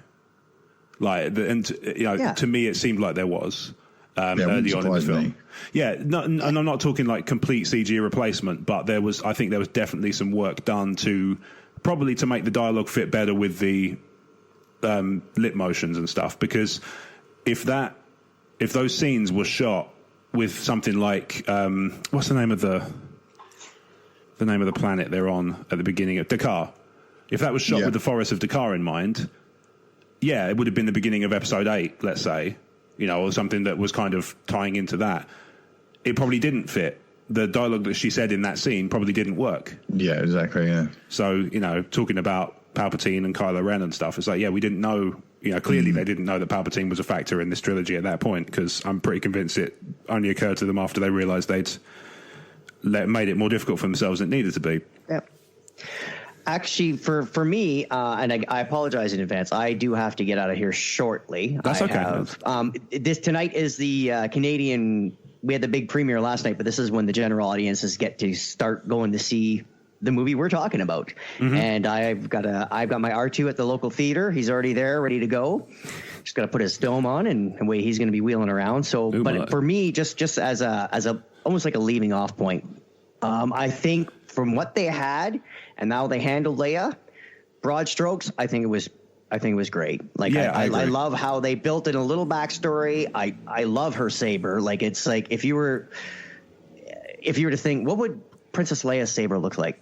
Okay, that's it. And it didn't look like She-Ra's sword next to He-Man's. It wasn't like feminine Luke's saber. You mean, it wasn't that, but it looked like the Princess Leia I knew's saber. It just seemed okay. It was I think the eventual I don't know, redemption of Kylo Ren, or just Kylo Ren's the realization, I should say, of Kylo Ren, realizing what have I done? I was tricked. I think there's no redemption killing your father. Patricide shouldn't. Being a dad myself, I'm against it. I take it quite personally. Yeah, exactly. So and again, I think that. I think it's the awakening of Kylo, or awakening of Ben Solo is what I think. And I think with I'm sure you guys will jump into this after I'm off, but the quick Harrison Ford scene with Ben battling his memories was a good way. I'm so grateful they didn't Force ghost him. Oh man, can you imagine? It would be nuclear. It would be awful. The entire fan base. But the way they did it with Harrison comes back as a chat with Ben. Yeah, he's like, this is a memory. And they reenact the last moments they had together from Force Awakens. Yes. And then Ben does the right thing with them. And it's it's not meant to, who is he talking to him? No, he's thinking about his father. Yeah. And I'm sure any of us that have lost their father, and my father's with me, and we had a contentious relationship. So it's like, I get it. You mean, there's lots of, anybody that's lost somebody, whether they murder them or not. I'm assuming I've never murdered anybody. So, but I'm sure you're going to have these conversations. You are playing to the demographic spread there. Like, yes, exactly. Not that there's anything wrong with that. There is. There is something. Yes. Yeah. We have laws against that here, at least here in Canada. So, and I think not without good reason either. Like, it's absolutely. Rules against murder generally. So, I think I'm pretty net positive, I would say. I think again, it's not the redemption of Kylo Ren, or it's the awakening of Ben Solo. I think if people take that memory talk with his dad as for what it's supposed to be, and not like, was he there or was he this? And that's where that's where we're going to have issues. Yeah, you know I think like, if there are genuinely people who are going to be like, wait, was Han Solo there? Like, man, I don't know what to tell you. When the camera just swung around, you just saw Han just running off to hide behind one of those old blasters. I can't let him see me. Yeah. So, yes. On away. But anyway, gentlemen, and again, I hate this has been. For me, it's been awesome, and to get the band back together and to do this, we do have to do this when we have we'll have to do this for episode 10. Yeah, I mean, Mark, you're missed. I miss our conversations, and just know that you always have a friend here in Canada, and we will. I am planning a trip to the UK eventually. Yes, but I got a Disney park to see soon. But we can always have a Skype chat without hitting record. This is true, yeah. Can we? Oh, that's weird. What is this? What is this wizardry you speak of? Yes, exactly. Exactly. Last year, I've actually have an ex that I used to tell. Yeah, we don't have to record everything. Anyway. Good advice. So it is. So, but no, that's all joking aside, though, Mark. It's been awesome, and we should catch up over. Yeah, well, we'll catch up a little when we can talk. You mean? Families and not worry about the rest of the planet listening to us talk about. For sure, yeah. Well, I'd be happy to put that together if we can. We should definitely. That would be awesome. Rob, again, we're closing out the year here, and thanks. I messaged you early today, and I just want to. We talked about at the beginning when I came on this episode of how this movie, and then going to be at the Canadian premiere last night in the Droid building and everything with. Starting with Mark and now continuing with Rob. If it wasn't, you guys had a big part of making last night a very big deal for me, and I appreciate it. And it started with Mark, and then to let Rob continuing to play in the sandbox that Mark built is just, it's been awesome, and I appreciate it both from the both of you and for everybody else. Enjoy the movie, and I've said this online. When Disney bought Star Wars, and there was a lot of Star Wars podcasts, including this one that was spawned, and a lot of them from our Star Wars Commonwealth Podcast Network. I have to throw that in there. I'm contractually obligated. That's fair. Yeah, you've done the check is in the post. Yes. So we it spawned a lot of awesome, and what I didn't realize is much. It was like, we're going to get a Star Wars trilogy in the era of social media. And I didn't realize that, much like the Force, there was going to be balance. Yeah. And I thought this was going to be all a boulevard of green lights and rainbows. And no, Rob, you're going to have that 1% that are really going to really take the joy out of a lot of Star Wars for a lot of people. And it's heartbreaking when you see that. And it's okay to have your opinions. It's okay to have decisive opinions and everything else. But I think us mostly, we weren't ready for the blind side of, oh, wow, this got ugly real fast. Oh, yeah. So I just hope with the ending of this saga that people can buy the box set or download it and enjoy it, watch it with their kids, watch it with their grandkids, turn around and look at your kid light up when they realize Darth Vader's Luke's father, or whatever your favorite moment is along the saga. And anyway, I'm yammering on here. I gotta chop it up when I got another. What a beautiful sentiment. And there's this kind of element of like, follow that motherfucker. Exactly. So I'm just going to try to, as Canadians do, we're going to try to politely bow out of the conversation here. So, and again, gentlemen, thank you. Oh, and also too, if patrons, if you're listening to this over the holidays, if you're missing any Star Wars content or you haven't had enough with this movie, there's going to be an awesome holiday special commentary coming to you. Well, that's happened today. In fact, they've got it today. The patrons have it. So the main feed will get it next Friday. So at the time we're recording, that's the 27th. So 27th of December. Yes. Patrons got it today. So if that goes, that's a good kind of a hook for the new patrons. I've heard nothing but great feedback so far from the people who are hearing it. They are having a whale of a time with that commentary. Well, the premise is there's myself and there's Commander Cody from the Rogue Squadron podcast, and he has a Blue podcast. Yes. And I also do a weekly Blue non-Star Wars podcast, not for children's ears. And basically, without getting gross, we were let off the chain, and as a cherry on top, we had our pure genius, Matt Salvatore, was watching it with us, commentating, and it was his first viewing ever. And I think he's 22. So you have a 46-year-old, a 33-year-old watching the holiday special with a 22-year-old for the first time. And I think if you're going to watch the holiday special again, it was just magic. It was just, I don't know. I'm really proud of it. It's like, as well you should be. It's like I say, the feedback I'm getting from it early doors is nothing but everybody is cracking up listening to this thing, because it's just a beautiful alignment of every possible good time that could possibly be had with that. Let's be fair, slice of hot garbage that is the holiday special. Like, lest we forget that the Wookiee grandpa just calls a sex line in the middle of like prep for dinner. Like these are things that are canon now. Yes. These are decisions that were made in lieu of keeping other things.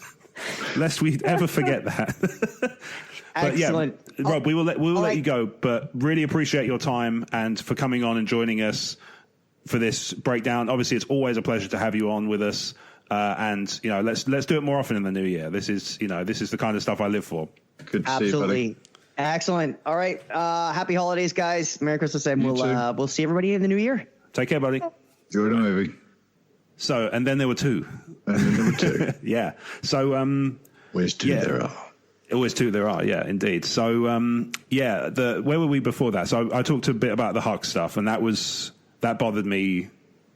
It wasn't like the big thing that bothered me. Like I say, I did. So there's the stuff that bothered me slightly more, which is I did feel like the Bendemption, as people call it, was very quick, unearned. Yeah, it was. Yeah, exactly. It was like I could see why they did it where they did it, but I didn't feel like there was enough build up to that. No. And which was a shame, because there's a way of doing it, and I can sort of get it, but for me it didn't quite feel like you say. It sort of felt like they hadn't built to it properly. Maybe they should have got into that last time. Exactly. I know we shouldn't be doing that sort of Monday morning quarterbacking or armchair manager. It's not that. That's not the way to do this. Sure.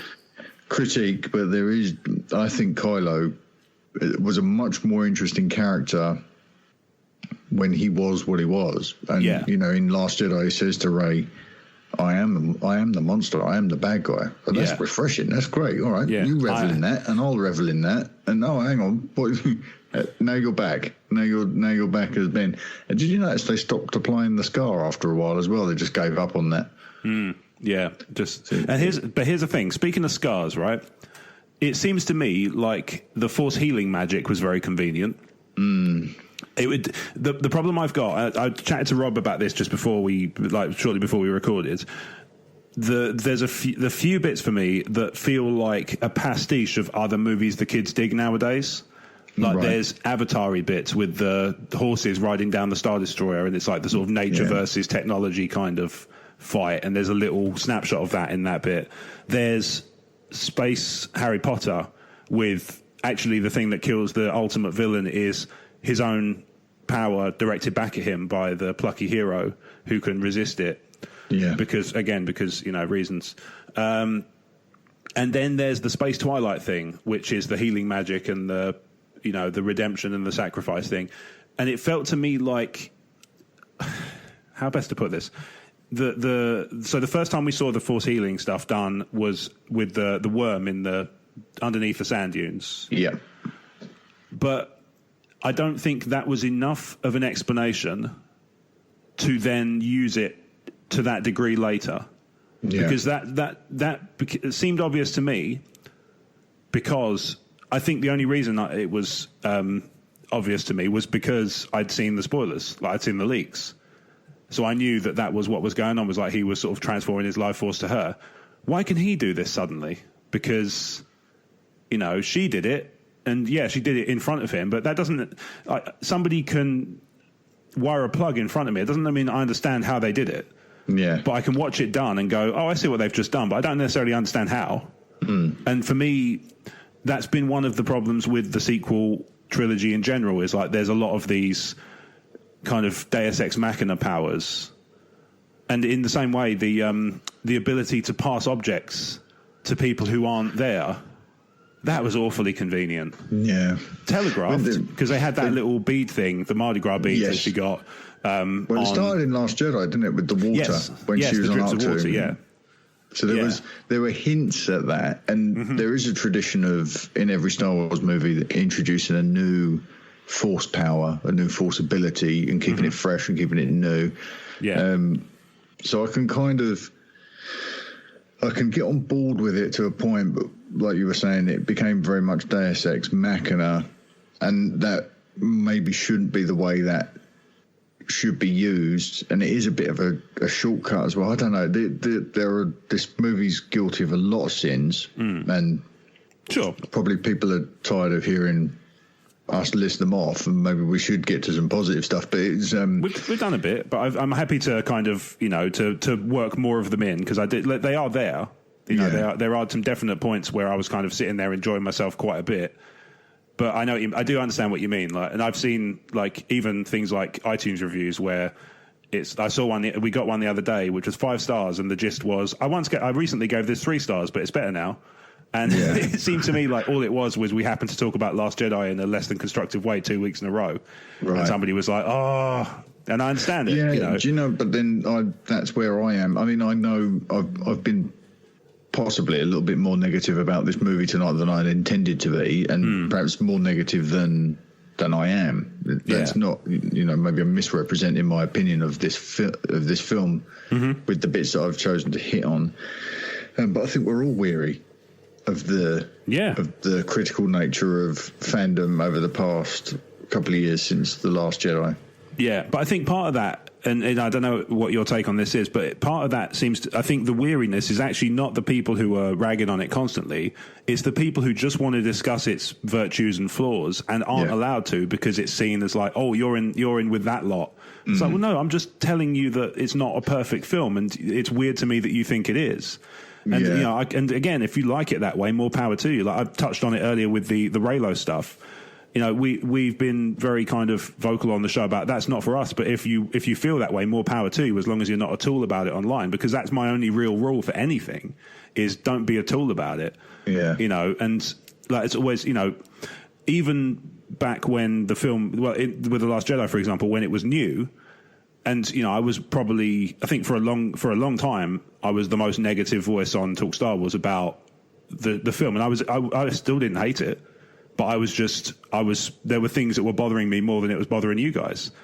And that kind of, I feel like that changed over time as people kind of got more viewings in, and maybe, because sometimes, the other thing as well is sometimes you can read a critique of something, and if it's just, a wall of text that's just, if it's just a stream of consciousness and it's kind of incoherent ranting, you're going to dismiss it. But if somebody says one thing, it bugs me that this happens. You're like, I suppose it does. Like, maybe it's something that nagged at you and you never really understood what it was about it that didn't quite work, or this was kind of stuck out. And it's the kind of thing where all it takes is for somebody to just vocalize what you're thinking without you necessarily having taken the steps to put that into words. Yeah. And I think that's where the weariness comes from. I think it's not so much that people are sick of talking about it. It's like some people say, certainly, you know, to a degree with me, I sort of feel sometimes like I'm just kind of tired of not being able to talk about stuff without this kind of assumption of, oh, well, you take issue with Rey's kind of ascent to superstardom, you must hate women. It's like, well, of course I don't. That's like, it's really obvious to anybody paying attention that I don't. But, you know, it's the fact that that's even a line of inquiry for somebody who's just kind of intellectually lazy about that stuff. It's like, you can't just have that nuance of like, no, but don't you think this example is like... Well, spoiler alert, Rob, the internet is not the place for a nuanced conversation. Totally not. This is it. Well, this is why... That's been the most shocking thing for me, I think, since starting this. And I'm sure Kyle, who I've been chatting to recently, will echo my thoughts on this in a somewhat similar fashion. But I don't think any of us were prepared when we got the ball rolling on this social media thing and podcasting. None of us were prepared for what it would become. No. Which is, you know, the point Rob made earlier on. It just, we thought we were just going to find a place to come and share a love for something. Mm-hmm. It just wasn't prepared for warfare. Didn't expect it.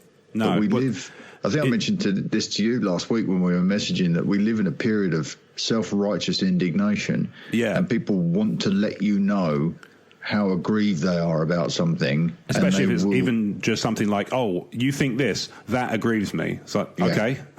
Yeah. And this is why, you know, like a few weeks ago, and I think this actually came off the back of a conversation we were having after an episode a few weeks ago where I kind of put myself on the line and said, like, I'm sick of this, and went into a long kind of, you know, I got derailed basically thinking about something else.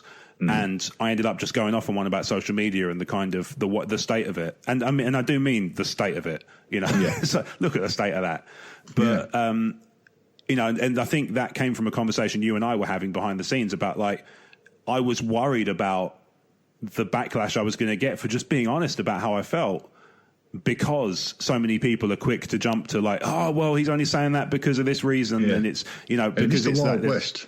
Yeah, absolutely. It is right now. It's the wild west, and I'm so far away from it these days that it's like I found a slice of paradise. But I must admit, when I was watching this film last night, and hopefully it won't be true on my second viewing, but I was watching this film last night thinking, God, the fallout from this is going to be horrendous. Well, I say, so far what I've seen is actually almost like a reversal of points of view.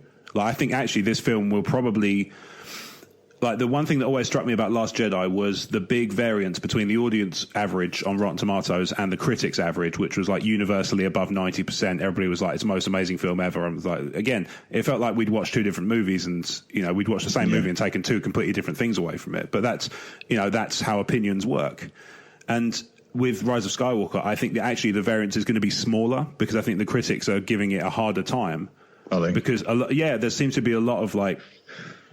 But again, it's like that kind of dishonesty of, you know, the people want to have their cake and eat it with the stuff. So that there's this kind of notion of, oh, well, these fans who didn't like Last Jedi are Russian bots and the vocal minority. And then the same people are complaining that Episode 9 panders to these people. It's like, well, hang on, they're either a big enough group of people that you feel like it's worth pandering to them, or they're a small group of vocal minority and Russian bots. Like, you can't have it both ways, but people want to, because it sort of kind of suits their point of view at any given time to just kind of dip in and out of this. But this is like this is what I was kind of touching on a few weeks ago, is you have to like maintain these kind of disconnected versions of yourself in order to hold these views. Like, you can't have a healthy... Like, you can't even have like a healthy mental framework and hold these views in complete opposition to each other and maintain them. It's just going to break. And this is one of the things I feel quite relieved about, is I've never felt like I've had to do that with, you know, there's a difference for me between I don't share my opinions on absolutely everything all the time versus I say things I don't believe on social just to kind of pander to people. I think that might be what you're seeing. You mentioned the blue checkmark Twitterati earlier on, and there's a lot of people. I read a lot of positive stuff. I was quite surprised yesterday when I spoke to some colleagues and they said, "Have you seen the reaction online?" I said, "Oh yeah, it's been pretty positive," and they said, "No, it's been like negative. It's like 50% on Rotten Tomatoes or whatever." But I'd read some comments from some online personalities that I trust and respect, like Peter Soretta from Slash Film, Dan Casey from Nerdist, and they were glowing, positive reviews. And I wonder if, and I'm not making a statement here, this is me thinking out loud, I wonder if the people that don't have an audience online make an awful lot of noise because they want to be heard. And the blue checkmark Twitterati that you mentioned earlier on, they make the right noises online because they know they're going to be heard. And I wonder how much of it is personal censorship because they don't want to be the one person that says, "No, I think I've got a problem with this," because they might get the ire of the entire internet directed at them, So I'm not sure how much we can try. I mean, I'm pretty much checked out of social media now, so I don't see a great deal of it. I saw those comments on YouTube. On I think it was Looper when they were talking about what the initial reactions to the movie were. So that's how I get my stuff. But my advice to everybody would be run for the hills, get off social media. It's a much better life. Yeah, it seems to be. And I say you look well for sort of putting some distance between yourself and that, like sludge show. Because I've already cussed once. I've used up my quota. Yeah, I'm going to bleep it, but at the same time, still, why tempt fate? But I tell you what, we've gone off on a little bit of a little bit of a tangent. Let's reorient and just do some quick fire stuff we really liked about this film. So I'm going to say one word: Lando, and because everything about Lando in this film I adored. Okay. Just from the moment he was introduced on, is it Pisana, the name of the planet? Yep. Just trying to find it. I've got the what turned out to basically be the entire plot synopsis, but it's the leaked document in front of me because I thought it might make a good kind of frame of reference because it's very, very accurate. But as soon as Lando came in with the helmet on, I was like, "That's Lando." I can hear it underneath the if you ignore the modulation, that's Billy D. Williams underneath that. Right. And I was really excited for when's he gonna reveal? When's he gonna reveal? And then he reveals, and I was like really, really ecstatic. And from then on, everything he did in that film was just perfect. Yeah, the fact that he turns up when he does, the bits he says, he turns up again later, and then he's in the Falcon, and that bringing the ships with him, the whole fleet of little bits and pieces that kind of chip away. I adored his part in this film. I just thought it was spectacular, and it was exactly what was needed. This is the kind of stuff I really like when they bring in the old characters. Is if they just kind of come in and they just fill a small hole, just to kind of tick that nostalgia box, and it works for me when that happens. Yeah, sometimes a teeny tiny little hole, like Dennis Lawson's.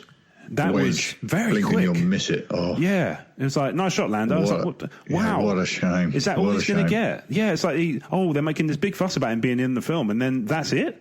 Yeah. That's weird to me. What else? I really like Zori Bliss a lot.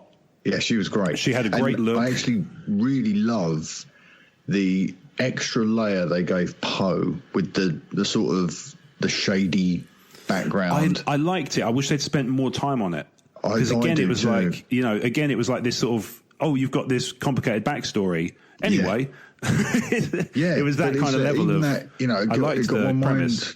Got my mind racing, and I was kind of thinking, is he like a Han Solo type character? What we saw in Solo, was that the kind of background that this guy had? Because that's fascinating, and it just gave them, as writers, an extra colour to paint Poe with. He's not just the hotshot pilot, which we've seen 2 films of. There was more complex stuff on there, and the little links into and seeing it through Finn's eyes as well. How do you know how to do that when he's hot wiring the thing? How do you know? And it was, there's a sketchy element to this guy that he hasn't put on Front Street for his friends, and that was kind of nice. I enjoyed that. I like that a lot. I would have liked them to spend a bit more time with that and have it kind of manifest a bit more, because it felt like one of those things that would have been really nice to seed somewhere in the previous 2 films. And the kind of the main theme of this trilogy for me is not that it's a trilogy. It's a series of 3 movies that are numbered sequentially. It doesn't feel like a cohesive trilogy to me. Yeah, right. And I agree. Like I say, I could be perfectly happy with a Rian Johnson trilogy. I'm not suggesting that they should have always given it to J.J. Abrams, although I think he would have done a bang-up job. I also think Rian Johnson would be equally capable of doing a great job, but there's that through line of one creative vision. That's it. Overarching everything. And yeah, I don't think the story group is doing missed opportunity, because they could have done so much more. And I think they would have had JJ for each of them if they'd have said, we're going to do one every 3 years. Yeah, I think you're right. Every 2, because the pace of that makes it practically impossible, I imagine, for a singular filmmaker to involve themselves to have the freedom to do other things as well. Yeah. Because, one of the reasons Rian Johnson is able to do Knives Out, which I'm hearing nothing but good things about, and I'm sure it looks fantastic, and it seems like it's right up my street, and I do hope to see it. Especially because that one universally is loved by critics and audience alike, the people who are seeing it. So, that intrigues me greatly. And the theme of the movie seems like just pure fun. Yeah. And, so, but I think the reason he's free to do that is because he's not involved with all 3 films. But at the same time, obviously, that doesn't necessarily mean that he couldn't have been.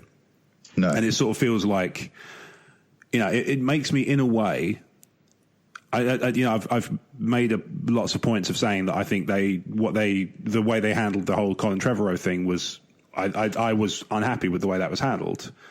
But actually, it makes me almost relieved in a way that we didn't have 3 films done by completely different people, because I think you would have ended up with even more of that sensation of like, these do not feel connected in any meaningful way besides the fact they are numbered in sequence. Because, like I say, having the opening crawl establish that Palpatine's back and to what degree is weird to me. Like, it's a very strange decision. It strikes me as odd. In filmmaking, it's the show don't tell, and this film opens with them telling us stuff. And I would have much telling preferred significant to have seen stuff. It. Yeah, instead of Broom Boy at the end of The Last Jedi, how fascinating would it have been if it was that message that had gone out? Yeah, like a holocron or whatever. Oh, just think, man. In fact, my mind is racing now. Just think, Leia puts the call out on Crate to the Resistance, and they get no reply. And later on, it's like, was there any reply to the message? We've only got one message that's come through, and it's that message. Yeah. How incredible would that be? You'd have been going out of your mind for 2 years, wouldn't you? Yeah, and that's what I feel like. I feel like that. I'm not going to suggest that it would have kind of completely repaired the rift in fandom that ended up appearing, but I think it would have gone a long way towards keeping people more hyped than they were. Yeah. Because I think a lot of people were just completely baffled of like, now what? Because, like say, there was only a dozen people in the Resistance. They all fit on the Falcon and a couple of Crystal Foxes, and you've got a full complement. It seemed weird to me that, they didn't. That's something they could have done, and if they had this kind of, as has been suggested, they had this kind of overarching vision for the trilogy to bring Palpatine in the 3rd act, that would have been a really great way to bring it in. Yeah, so it would say, they could have had the film end with them saying like, it says revenge. It just says, they just keep saying revenge.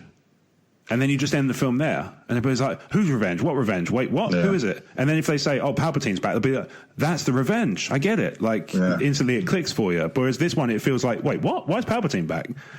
And it's, it's because they've taken out everybody else. But here's the thing, right? Here's a question I have. It strikes me as odd. One, that they didn't make a bigger deal of the fact that there's they give the Force link between Kylo Ren and Rey a name in this, and it's said and never touched on again. It's like diadem or something. The dyad. Yeah. They don't do enough to set that up. I think it was supposed to be a bigger story element initially, that they were going to be 2 halves of the same. The dyad was Kylo and Rey, or Ben and Rey. They were going to be 2 halves of the same coin, and that was the thing that Palpatine wanted more than anything. Yeah, and that seemed to be jettisoned He does reference that they are a dyad, but they don't go into any. They don't waste any time sort of trying to explain what that is or why it's important. But that was going to be the thing. The nature of these two.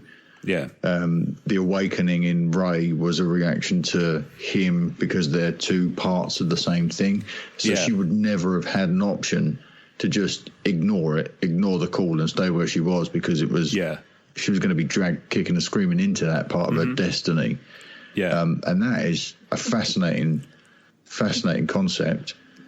But you're always going to have to, with something like that, I'm sure they would always have to compromise somewhere, which they did in this film, which is you don't want to send Rey to the dark side in the third part of the trilogy. No, there's no time to rectify it. You can have it as a little vision and a little kind of forced dream thing, that worked for me. It did. That worked really well for me. I was skeptical of how much it was going to get used in the film, because obviously it was one of the sort of talking points from one of the trailers. And the D23 thing from August. But as we found in the past, they do a lot of stuff where it's in the trailer and then not in the film. No, it's the Constable Zuvio effect, where it just doesn't actually become anything. Or the one errant TIE fighter in Rogue One that comes up to meet Jyn Erso's eyeline. Yeah, which is especially made just as a tease in the trailer.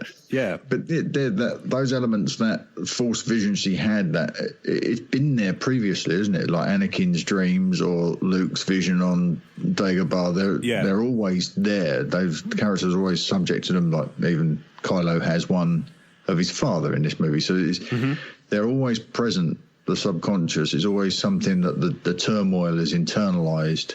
Yeah, and I do like that, and I did think that worked very, very well. But you'd always, with these two characters, bringing them to the end like that, you're always going to have to compromise somewhere along the line. And where George did it right with Anakin and Luke, I don't know if they did it right here with Ben. I'm not sure. I said earlier I was kind of flippant that I don't think they really earned the redemption of Ben Solo, and I don't think they really earned the redemption of Ben Solo. I agree. I think it was it felt a little, for lack of a better expression, it felt a little forced. Yeah, because they doubled down on the bad guy element in the second movie. Yeah, and also they had him. They doubled down on him in the first part of the third movie as well. Like he's not when he's with the Knights. Yeah, he's not like experiencing any conflict at that point. Like you'd think that it would be kind of, it strikes me that if he was to flip on something that is significant, obviously it's the death of his mother, but if he was going to flip on something like that, he must have been on a knife edge, but you don't get any sense of that from the previous films. No. I thought the way they handled the whole Han Solo thing in Force Awakens was fantastic. Yeah. And since then, they've just never quite... Yeah, it was really bold, but they've never quite lived up to that. I think we said back then, how do you redeem that guy? Because we'd had long conversations, I seem to remember, on the pod about how do you, after you do that, after he kills our childhood hero in that movie, how do you redeem him? And there was a back and forth. Someone had said, well, we redeemed Vader, even though he'd slaughtered a ton of kids. Mm-hmm. So we got to redeem that character. So why can't you redeem this guy just for killing his father? And, but then I always found Kylo more fascinating. The darker he was, the more contemporary he is, as that lost sort of soul. I always found him way more compelling there than making the trip back. I didn't really want to see him make the trip back. Yeah, that's kind of how it feels to me as well. Like the big thing feels like the movie, this one in particular, paints him as somebody who needed a reason to come back. Whereas I never got the impression before this point that he wanted to. No. He wanted Rey alongside him because she was powerful and because they could take over and rule the galaxy, much like the father and son thing from Empire. Yeah. That was never a Vader, like, join me and, we'll overthrow the Emperor and we'll be good guys afterwards. Like, that didn't strike me as that wasn't his MO. Kylo struck me as similarly motivated. But it seemed odd to me that he was so easily flipped. Mm. And I did, having said that, I did like the way he flipped and then Rey stopped what she was doing because she picked up on what had happened and then picked up on what had happened to him as a result. I actually quite liked that. I just felt like it wasn't sufficient. Like you say, it wasn't earned the actual event that led up to it wasn't earned, but everything that followed I quite liked, where they just kind of stopped, and it was like, oh man, this is a big thing. Seeds early enough, and it was like this. One of the biggest problems this film has, and I don't want to keep talking about my perception of what the problems are, but it is the pace, and it's the sheer amount of story it's trying to tell, and the speed at which it has to move in order to be able to tell it. Yeah, and then the things they want to get to that should have been started previously, they shortchanged it. They have to. And one of those they haven't got time to do it any other way. No, and it is the redemption of Ben that is something that I think was maybe a tad ham-fisted. Yeah. In this film. And if I'm supposed to care about it, I would have liked more time to invest myself in it. Yeah, and to prepare yourself for the fact that it's like, oh, here it comes. Yeah. You know, and you kind of there's micro elements of it, like him hesitating to shoot Leia's ship when he's in his tie in Last Jedi. But after, like, people forget all the stuff. Like, I see this presented quite often as like, oh, well, of course he's going to be redeemed. Look at that scene. It's like, yeah, but watch what he does after that, because he does a lot of stuff after that, which should be beyond the pale.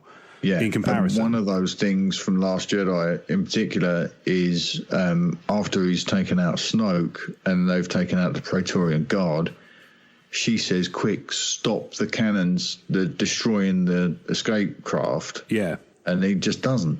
Yeah, because it's like, that's not what he's motivated by. She's deliberately and directly appealing to him to sort of do the right thing. And he's like, nah, mate. Like, no, I'm not going to do it because I'm the bad guy and you're no one. And it's just, you know, that kind of, some of that stuff I wonder sometimes whether Ryan realised he was making a middle chapter. Yeah, this is the thing. That's what I mean about, like, I don't want it to sound like I'm dragging Rian Johnson, because I'm not. That's not my intent. But it does feel like I would have been happier with a JJ trilogy or a Rian Johnson trilogy or a Colin Trevorrow trilogy, rather than this kind of pick and choose as you go along kind of thing. Yeah. I understand the rationale behind it, which is like, you want to give a new generation of filmmakers a chance to do Star Wars, but you could do that with standalone movies. Gareth Edwards got one. You know, Ron Howard eventually got one. Lord and Miller obviously started it off. But you know, that was still an opportunity to do that, to perform that function, and you could have had somebody like Rian Johnson or JJ or Colin Trevorrow, whoever doesn't get the trilogy, gets a chance to make a movie. You know, because I probably would have been quite on board with a Rian Johnson Kenobi movie. That would probably be quite good. You know, and there's lots of, I'm sure there's a lot of scope for that stuff. But let's touch back on something else that we liked. Yes, yeah. Because I say I'm conscious of, I make a distinction between talking about stuff you don't dig about something and just dragging it. Yeah, I don't want to beat it up. This is why when we were doing this previously, and and I wasn't always about to say we was doing this full time, but when I was podcasting about Star Wars, I had this conversation with Grayson Parker Marcotte, who he and I were trading notes about podcasting a little while ago, and I'd sort of said to him then, I felt I would, and not necessarily pull my punches, but I would be considerate, more considerate of the listener's position when I was critiquing one of these movies, because even if I didn't, I come out of The Last Jedi very conflicted, but I didn't want to beat the film up because I don't know how much value that has. Yeah. I'm pretty sure it has none. And I don't want people to listen to me just bitch and moan about things that didn't work for me in this film, when clearly another viewing might be all I need to sort of remain engaged with it and get the experience that Rob Cast has just been explaining. Yeah. So, let's jump back into the positive stuff so that I'm not just like beating this thing up all the time. Yeah. I'm gonna reiterate how much I really enjoyed Zori Bliss as a character. Yes, fantastic. She looked amazing. Like the whole look worked for me. It would have been very easy just to Boba Fett that character and just have a cool looking costume, but there was so much more going on there. Yeah. And again, a character that's slightly more modern, slightly more contemporary, with how clearly she's invested in Poe, but at the same time is not going to let Poe get the upper hand. And all of this stuff is kind of implied and very thinly sketched out, but it's really, really compelling stuff. Yeah. And it's Kerry Russell, isn't it? Kerry Russell. Yeah, she's phenomenal. I like her a lot. And what I really liked about her as well is there was a scene where they were kind of, her and Poe were sort of having a bit more of a heart to heart than they had previously, and kind of opening up a bit. and she opened the visor and you could see her eyes underneath, but that's as far as she went. She didn't take the helmet off, and there was this kind of like, there was still this layer of distance between, like she won't kind of expose herself fully. I loved that. I don't know what it was about it, but I adored it. I thought it was fantastic. Similarly, I thought the Knights of Ren were fantastic in this. They didn't do a huge amount of stuff, but what they did was they gave there was a certain menace to them physically. There was an imposing, a Fury Road energy about them. There was a spaceship had sort of dirty like this emissions. This kind of imposing, kind of looming menace about them. They brought a certain physicality to the kind of the sort of shadow of them being constantly in pursuit, like being pursued by the First Order. That was represented, I think, really well by the Knights of Ren. I would have liked a little bit more. But called back to Ray's vision with the Knights? The original one? No, I don't think there was. I don't think there was anything. There was not actually a lot of past visions beyond the stuff specifically pertaining to Ray. Obviously, there was the stuff with the ship and the parents, and you know, that stuff was. I'm not quite sure about that stuff. I don't know how. I think I have no real opinion on it one way or the other. The Ray's parentage. I'd like them to sort of. I would have liked to have seen more of that explored within the narrative of the movie, so that everybody could get it. I'm sure it's going to pop up in a book or a comic book at some point. Just how Ray is a Palpatine. Is she genuinely descended from him? So is one of her parents a blood descendant of Chief Palpatine? That was the impression I got. Or is it the tinkering with the Force that him and Plagueis were doing as he created another a son? Because Divergence. Because also, if you think about it, like at the end of the film, she was kind of kissing her cousin.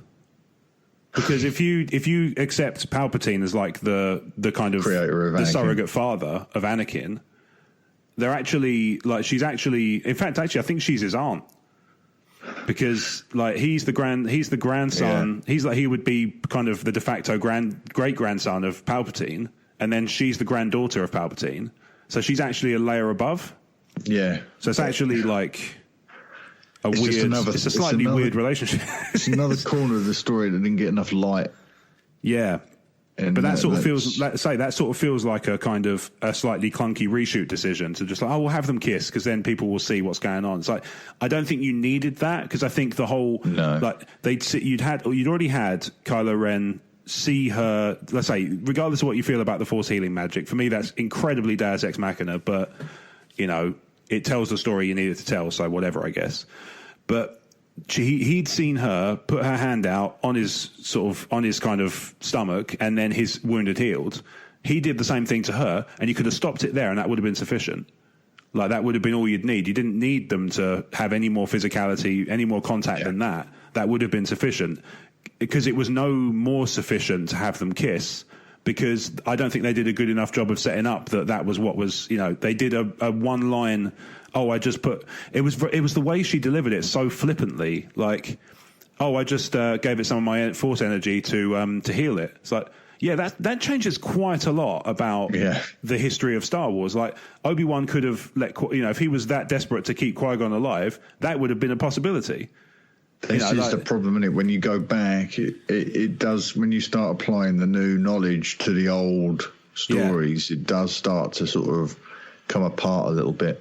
Yeah, but it's like the Holdo maneuver, right? You know, it's the thing that I always kind of harken back to with the Holdo maneuver is you've got loads of droids in the Star Wars universe that don't have enough personality that you would feel bad if they were to be destroyed.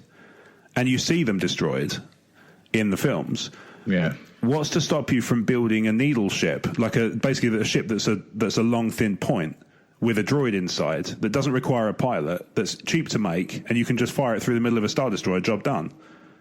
You know what I mean? Like, it's weird to me that I understand why they're like, it's a one in the million maneuver. You can't just use it all the time. It's like, actually you can. That's part of the problem I've got with that line, is like a thing. It's like, you can totally do that if you accept that the Star Wars universe allows droids to be tools and not just personalities, kind of as proxy for personalities. Yeah. It's a bizarre thing. Here's another one, right? And I realise, obviously, we're kind of bouncing around a lot around this film, but there's a lot there, you know. I'm sure we could do it for 5 hours. I'm not suggesting we do, but I'm sure we could do it for 5 hours and not touch everything. So Snoke creates the dyad between Ren and Rey, and Palpatine created Snoke. So why is Palpatine surprised that they have a dyad? Yeah, that I would require another viewing for that, but the connection between, I'm not sure that the connection between them is the dyad. I think they are the dyad. The two people are, these two Force users that come together become greater than the sum of their parts. That's the dyad. But that's not in the narrative of the movie in any way, shape, or form. But doesn't he use that to, like, basically he extracts that from them to kind of to restore himself? Them together, you would think, but I don't know if he's done a very good job of it, because there is probably a better way of getting those two together than making their entire relationship adversarial. Yeah. So yeah, well, I mean, set him up like a sort of, dude, she's checking you out. It's like, do you think so? Yeah, oh, totally. It's like, oh, she can't take her eyes off you. Yeah, I mean, there would have been another way of doing it, surely. Yeah. If your intention was to just get those two characters together in the same place in front of you, and rather than set them up in conflict all the time. Because also that would deepen that bond, right? If they were more simpatico, that would make that bond stronger. But like I say, he sounded surprised at the end, like when he's kind of like, when he starts kind of siphoning their power from them. Again, that was kind of a little bit Harry Pottery for me. Like, it was kind of like, you know, sucking the soul, like Dementors do, you know, Harry Potter's. When he's doing that, he sounded to me from I don't remember the exact dialogue, but he sounded surprised that there was a dyad between them. And he was like, oh, I can use that. I can make use of that. And he starts like siphoning their power. It's like, well, why is he surprised by that? Because he create it by creating Snoke, who then, and wasn't he the puppet master? He had a tank full of Snokes. That's a weird thing. It's like a bunch of half-formed Snokes. But like, he didn't refine. You're telling me he didn't fix that design once? Come on, man! Like, well, this is why. Before I went in, he's been in the water too long. He's gone all pruny. He's all pruny. What I liked before I went in, I knew about the tanks of Snokes, the clones, and the fact that, because there was a wonderful TV spot. Did you hear it where we get the line, "My boy"? Every voice inside your head. And that was the three voices. When I saw that, I thought, we are on for something sublime. I was really excited when I saw that TV spot. That made me more excited than all of the previous trailers combined. Yeah, that one bit was like, oh, that's incredible. Like, he's going to have been like he's the puppet master with Snoke. He's the one who was like, he was communicating with Darth Vader. He thought he was communicating with Vader. It was actually Palpatine. Through the mask. We always thought it was psychometry, didn't we? That he was touching the mask and getting the messages, but really it's just robot chicken level impersonations from Palpatine. Go for Papa Palpatine. In the back of Kylo Ren's head. But before I went in, I was thinking about the clones of Snoke, and I just thought, this is going to be great. I hope that they say that Snoke is actually the body of Plagueis. Oh, man, yeah. And Palpatine had been using the body of Plagueis, like he'd killed him and then he had it cloned, and then he's playing with the body parts and using it, animating it, using the Force, using the midichlorians, animating it to get what he wants from Kylo. I thought, this is going to be great. I can't wait to see this explored on screen, and then not. Yeah, I know what you mean. Like, that would have been one of those really nice things that would have just added a little bit of flavour to that relation. That's got a dynamic, and what we got was okay, but it could have been stronger still with that small tweak. Just that you want to tie all these movies together. That little nod back to the story at the opera, that he tells Anakin would have been great. Yeah, not only did he kill his master, but he kept the body so he could play with it later with the kids, and that would have been really a fascinating and creepy thing to do. Yeah, and another sign that he's disrespecting what went before him, because he's mistreating it, he's cloning it, he's mistreating it, and the idea as well that Kylo might have been through many versions of Snoke over the years, and Snoke not realised coming back. Yeah. that could have been like, I cannot get away from this abuser. Yeah, I'm trapped in this relationship. It doesn't matter what I do. I can't. I can only kill him so many times, and it doesn't help. Almost, And there's no escape, and it would explain why he is such a jerk, because he's steeped in those kinds of relationships. Yeah, but he's not that much of a jerk, right? Because all it took, didn't take much to put on a hoodie and a pair of skinny jeans, and exactly, But like Ben Solo's outfit at the end of the film very much felt like I just threw on some stuff and just came in I just turned up wearing it's just like wearing Adam, whatever. Can you go to wardrobe? No, I ain't got time. No, do you think I can get away with having just a jumper? When I saw him initially, when I first realised he was no longer in the Kylo Ren stuff, I thought, I really hope this is going to be the old Ralph McQuarrie 70s Luke Skywalker design. Oh, okay, yeah. I was thinking, please do that. When you go to a wide shop, please be that costume. Yeah. And it wasn't. I was gutted because I thought, that would have been such a sweet little nod. Yeah, it was just like the equivalent, Star Wars equivalent of just, I'm just popping down the shops. Why bother throwing anything fancy on? Exactly. I'm surprised you didn't have a pair of sliders and feet socks on and maybe like a onesie. Just wearing space Crocs. Yes, just a onesie and an half-eaten bag of Cheetos. Yeah, he's just like, hang on, and he's just like dusting the dust off on his hands and just like, it's just like he's got this white jumper that's all streaked with orange, like it's orange Cheeto dust. It'd be hilarious. After can Dr. Pepper. Yeah. Sorry, have you got another positive? Yeah, I did, even though she wasn't in it for a long time, I quite liked the Janna thing. I would have liked a little more connective tissue to kind of be fleshed out. Yeah. But I saw a lot of sense in what they did with her, how they resolved her story. Yeah. Where they got, she sat with Lando, and at that point she's like, well, now what? And he's like, well, where are you from? It's like, I don't know. He's like, well, let's find out. I was like, that's cool. Like, I like that idea, of having the sort of, it's almost like that could be a Disney Plus series down the line. Is, the adventures of Lando and Janna going off, trying to find out where she came from. Yeah. Initially, I didn't like that, but hearing you say it like that, it does sort of nod. It hints at the fact that they might have a life beyond the runtime of this movie. These characters. Yeah. And initially I thought, well, that's a bit of a, that's short change in this character, because she was interesting and I really liked her performance. Yeah, I do agree. I agree. I think it is, but I think that what they've done is leave enough of a dangling thread that somebody could pick it up and run with it if they wanted to. Yeah. And it doesn't necessarily have to be, Lando doesn't have to necessarily be in it to contribute, as a character. But I agree. I do think it would have been nice to kind of, they put so much. It's weird to me that they were sowing seeds in the last film of the saga. Yeah. The idea of like, they've kind of, as you sort of touched on earlier, they've got this implied bond between Janna and Finn and this implied connection to the Force. It's like they don't do enough with that to me, but I like what they did. But I can sort of sit there and be like, I liked what they did, but at the same time, there's so much they could have done. And it's hard to kind of get away. It's kind of hard to disconnect from that feeling. That's kind of. I don't. I don't mean it in the sense of like, I wish if they'd done everything like the way I said, it would have been way better. Because it might have been an absolute disaster, to be honest. Like, there's lots of systems in place to stop me from making movies. Not least of all, logistical reality. But I still, these threads they leave are just like, well, it doesn't feel like it would have taken much to dig into that a tiny bit more.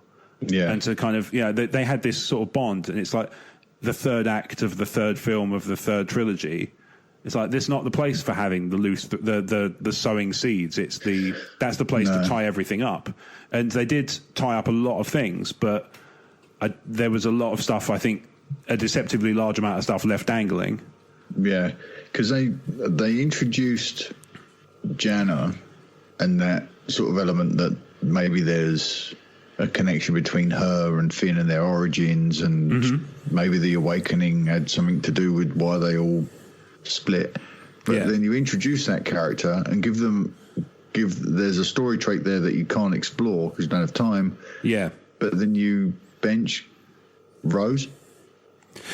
Rose did seem like unusually benched, didn't she? Just on a shelf with Connix as well.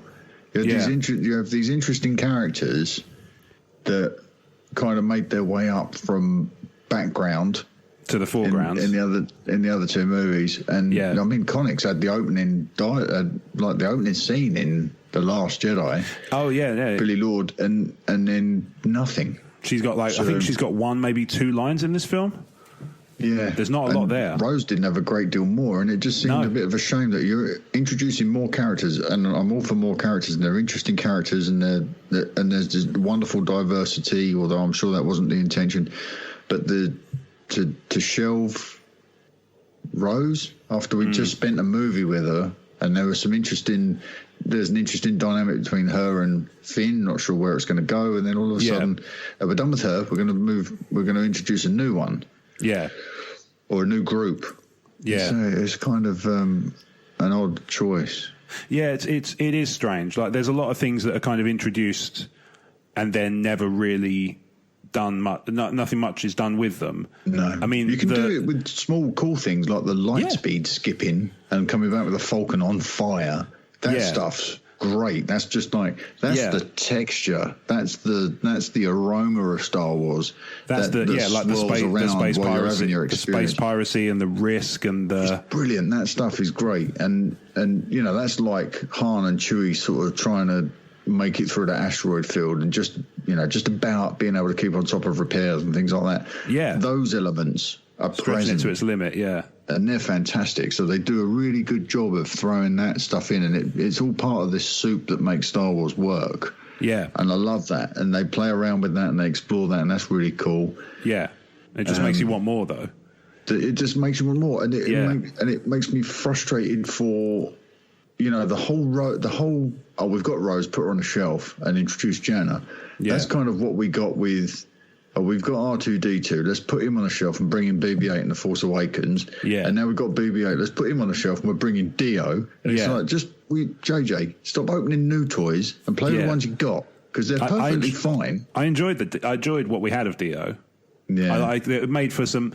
It's really strange that it was like a mistreated droid. Yeah. Even the droids that belong to the Sith are feeling it. Yeah. Yeah. There was that element of it I did like. But one thing, man, where was I going with that? There's a thread that runs through the film. And again, it's this kind of, it comes back to this, there's so much scope there for stuff that clearly would have had some legs, because all these hooks and these seeds and stuff are there, and there's not enough time to do it. Mm.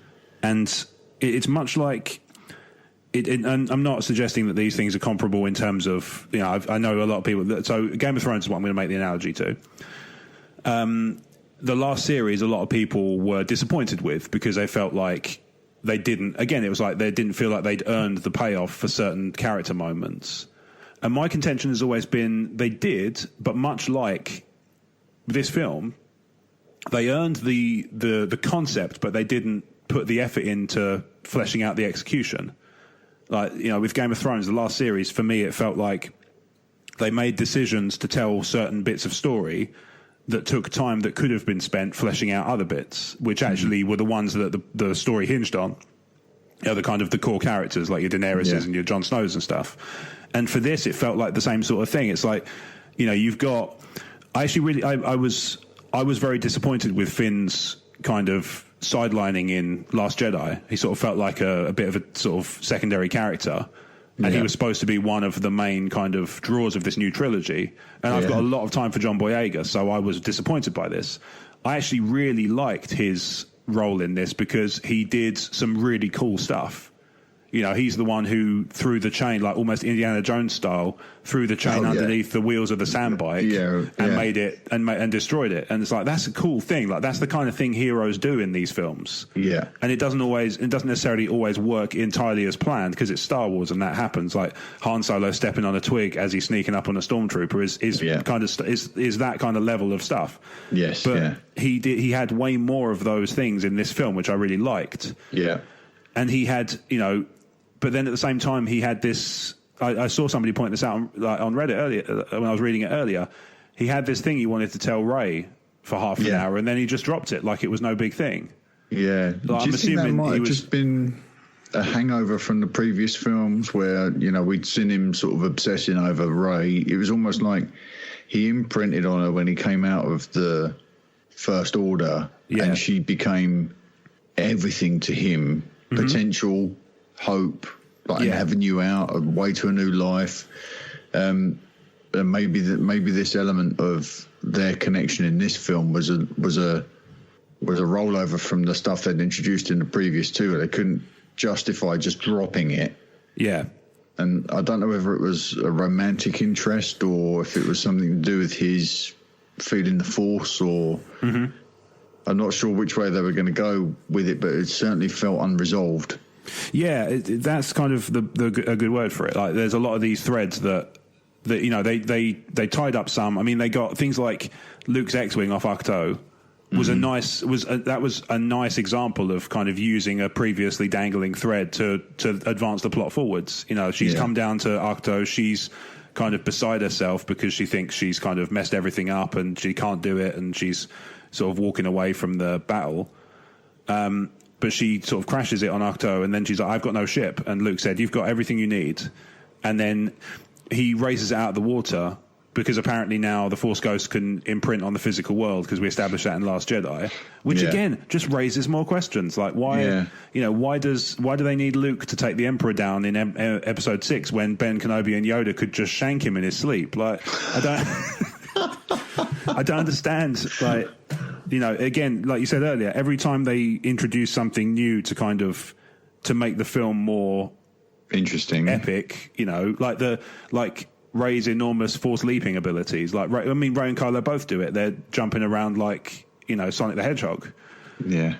Like, every time they do stuff like that, it's like, well, hang on, why isn't somebody who's more powerful and more trained in the Force been able to do that previously? Like, to that degree? Because we've seen people jump large things. Like, but this is like Matrix level jumping, And this is kind of my thing about this film. Like, to kind of sum up in a general sentiment, this feels like a pastiche of what the kids like nowadays. Yeah. There's Avatar-y bits, there's Harry Potter-y bits, there's Twilight-y bits, and it doesn't always feel like there's Star Wars bits. They feel like, Twilight-y bits in space. Like the Force healing and the kissing and things like that. It's like, it feels very kind of reminiscent of that sort of Twilight-y sort of space, and maybe that's the kind of audience they're trying to appeal to with that stuff. But like I said earlier, with the Reylo kind of supporters, and say it's not for me, but more power to you as long as you're not at all about it, and as long as you're realistic about what that means. Like, there were people saying like, "Oh, they're gonna F in this film." It's like, are you kidding me? Like, one, it's a 12A, that's never happening, and two, it's a kids film. There's no way that's happening. Yeah. Like, I mean, if you're being flippant, like if you're kind of being hyperbolic for the sake of comedic effect, that's one thing. But there are people who actually saw this kind of happening. I think a lot of it was just the way to be heard. Yeah, I think that there's probably an element of that to it. Just kind of, it's a hashtag saying what you like to sort of get whatever gets you noticed. Yeah. But it's sort of like those bits feel like they're transplanted from other films, but they don't take the time to adapt them to make them feel Star Warsy. Yeah, they sort of take these threads of like, oh, the hero reflects the evil villain's power back at him, and he's got the killing magic, and it's like, well, that's Harry Potter. That's exactly how that ends. It doesn't feel like it feels like they're sort of picking and choosing from the sort of kid and teen friendly franchises. There was a theme of it like a few years ago, which was like teenage girls can save the world from everything, because all these movies were like Twilight. She's obviously sort of the focal point of most of it. Yeah. And then like Hunger Games and things like that were all kind of building to the same romance quality, that Harlequin romance thread running through it, because it's which is odd, because that's not like the kind of relationship you should be sort of trumpeting in media. It's bizarre to me. I'm with you there, but it is a shortcut to a demographic that's been underrepresented maybe in Star Wars, probably, or maybe they feel it is. Yeah, like before they feel like 2008 maybe, because when Filoni brought out Clone Wars, he gave the female Star Wars fans Ahsoka. I think that they had Padme and they had Leia before that, but room for plenty more.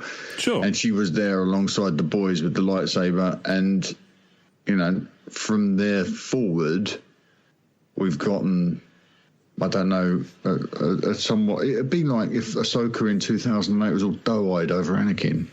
Yeah, like if he's dreamy. Like, yeah, you know, it's not just... They didn't feel the need to do that. No, there's more of an antagonism. Of the time. Yeah, maybe it's like, maybe they feel like that has to be the way it plays out. Like, but then, you know, and then the other one was like, there's the Avengers moment, which is the end of the end of Sidious, because he's like, I am all of the Sith, I am all of the Jedi. It's like, it's like the I am Iron Man sort of. Yeah, I hadn't picked up on that. No, I hadn't.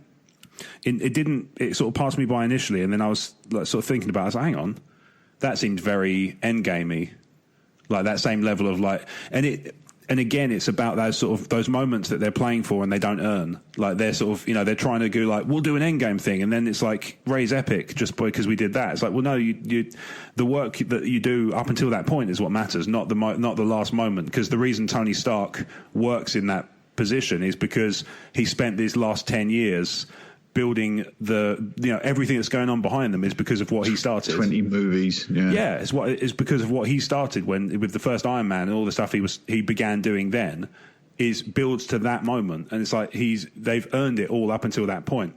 It's why I'm a little bit kind of apprehensive about the Jane Foster Thor in Love and Thunder, because they don't have the comics to build that. It won't. My worry is it won't feel earned because they've not had the build up that the comics had to sort of set that up and make it fit.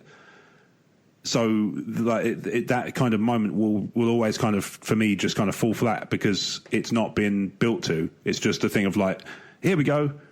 Like, do you think there is an audience that can just take the shortcut to that element of a story? I mean, evidently, right? Because you know, the whole debate about Rey and her powers is a prime example of that. There are people who are like, I don't care, I don't need to care, like I don't need that demonstration of how these things make sense in order to believe wholeheartedly that she's capable of literally anything.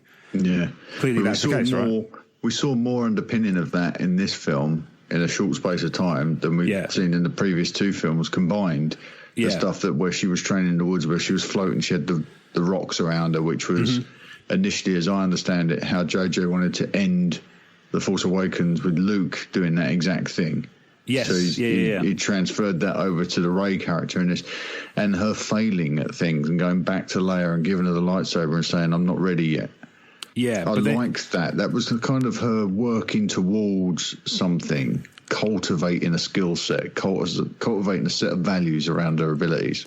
Yeah, but that sort of felt like what, again, is what we keep coming back to, this kind of common theme that runs throughout this discussion is this film felt like two films slammed into one. Yeah. And I think if you'd had, at the beginning of episode 8, those kind of moments of self-doubt for Rey, I think people would have had less of a problem attaching to her character. For those people for whom it's like it is important that these things are built up, they would have had less problem with that because they would have seen her kind of like, well, yeah, I could do some stuff, you know, in the spur of the moment, but I don't really understand what I'm doing, and I don't feel like I can sort of hold on to it. It's so easy to do as well, because all you do is you sacrifice a moment from The Last Jedi that really didn't work, and I think it's universally sort of derided, is the one where Luke throws the lightsaber over his shoulder.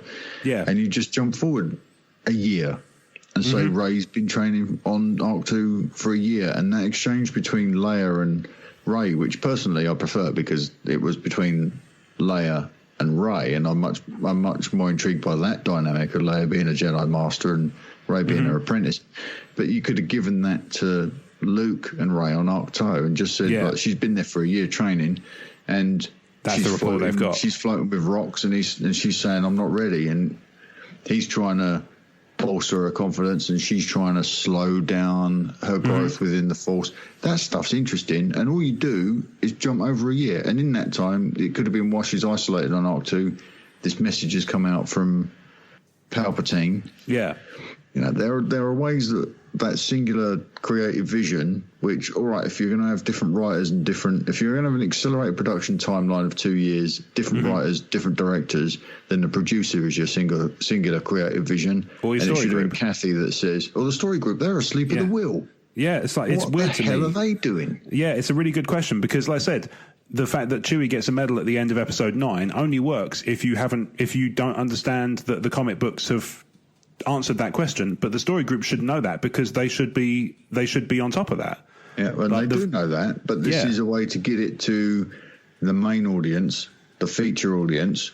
And even though they've already told that story to the people that buy the comic books or people that read or listen to audiobooks, now you have to get it to the paying audience that are going to the theatre to see the film. You want to give them the same moment, so you circumvent what you've done before. I don't necessarily know that you need to do that at all, though. That's my thing on it. It's like I don't think that moment is necessarily. That felt more like we haven't really got anything for Chewie in this last bit. What do we do? Yeah. Like that sort of felt like that to me, rather than what's the word? Like rather than having that sort of the moment that will just kind of like it will just kind of make the comic book aficionado's eye twitch.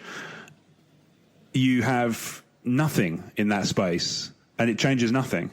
Yeah, exactly. Because the people who've read the comics know that he got a medal. They don't even think about it. And the general audience never cared anyway. Yeah, never cared. It's for 40 odd years. Not for nothing, but it's a meme for 40. It's been a meme for some years. Like, where's Chewie's medal? It's like, but they've never turned around and like,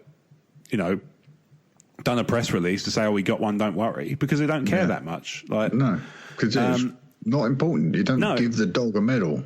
Yeah, exactly. Yeah. And in practical terms, he was too tall for Carrie Fisher to put the medal over his head. So, but why waste time on it? It's kind of a cute little nod, but again, it's not. This is the problem. The film, there's more than one film's worth of stuff in there, but if you strip away the stuff that's not essential to the narrative, I'm sure you can get it down to something that's a more comfortable pace. Mm-hmm. And if you use characters like Rose instead of Jana or Connix instead of Jana, you could streamline your storytelling and get the same result. Yeah. Rather than introduce more characters. Mm-hmm. Like you said earlier with Allegiant General Pride, just use Hux. Yeah. What's the big deal? But serve him properly. Just transfer that character's story responsibilities, dialogue, everything wholesale over to Hux. And it still works. Yeah, exactly. This is it. A Hux that's still a force. Yeah. Pardon the expression. In the Star Wars universe fits that bill absolutely perfectly. And also, this was one of those weird throwaway lines that was like, was that really necessary to have Pride say, just as I support, just as I followed you in the old wars, so too will I follow you now? It's like, you could have done that with Hux, with his dad. Yeah. Like, my family has followed you for generations. Like, I'd continue his work, continue his good work. You could have still had that moment.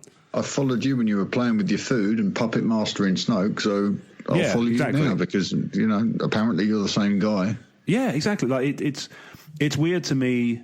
There's a lot of little bits and pieces like that they're the things that people are going to end up down the road. They're the ones that are going to come up as like the talking points, I think, in future. Yeah. Like, this is, when Last Jedi was out, and like I said, we talked about it earlier, like, when I sort of felt like the outlier, where everybody else was like, "Oh, I love this," and I was like, I don't see what you're seeing. Mm. Over time, my opinion didn't really change drastically, even though I went ahead and watched it again. I did rewatches kind of less frequently than previous films, but I still did them. Yeah. And other people did rewatches. Over time, those things started to bother people more than they had before, clearly, because it was suddenly like, if that notwithstanding, it's like, well, hang on, this wasn't a thing before. Like, I'm okay with you changing your mind, but it's this kind of, it's like you were touching on earlier. It's like saying the right things at the right time. It seems to be a big part of that social media presence. And I think there was this reluctance of like, if I say it now, people are going to like round on me because everybody's like, there's this love fest about this film from a certain sort of quote of fandom. There's a hate fest coming from another equally kind of vocal minority on the other end of the spectrum.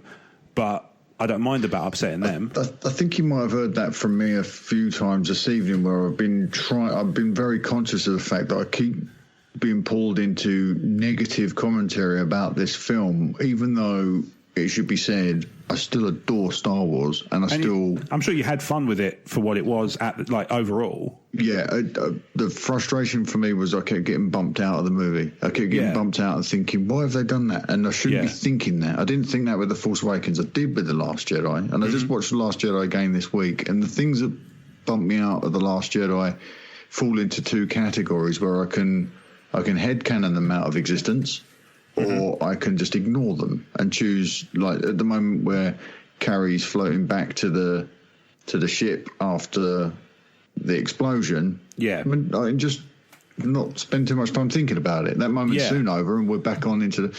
Sure. I wish I lived in a world where I didn't have to do that with films, but I can do it. And so that's the way I'm hoping that I will get Rise of Skywalker to work for me, where I can watch it and not be bumped out of the film by those moments where I'm thinking, well, why have we shelved Rose? Yeah. And why haven't we done more with Connix? And where's Finn's turned up again, but where was he for episode? Yeah, I say for episode 8, he felt like he didn't feel important enough for what he should for what he was in episode 7. He has the most interesting backstory potential, I think, out of the first 3 of the main 3 in the first film. Obviously, there was all the questions about Rey.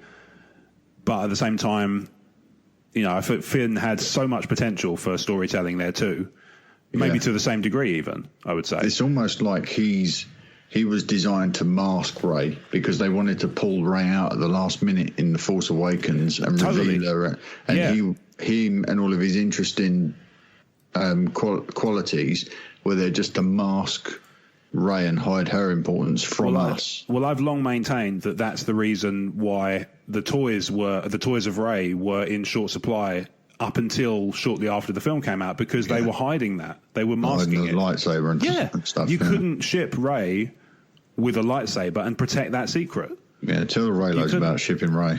Well, yeah. And ship her all the live long day. Absolutely, yeah. I mean, they do not stop shipping.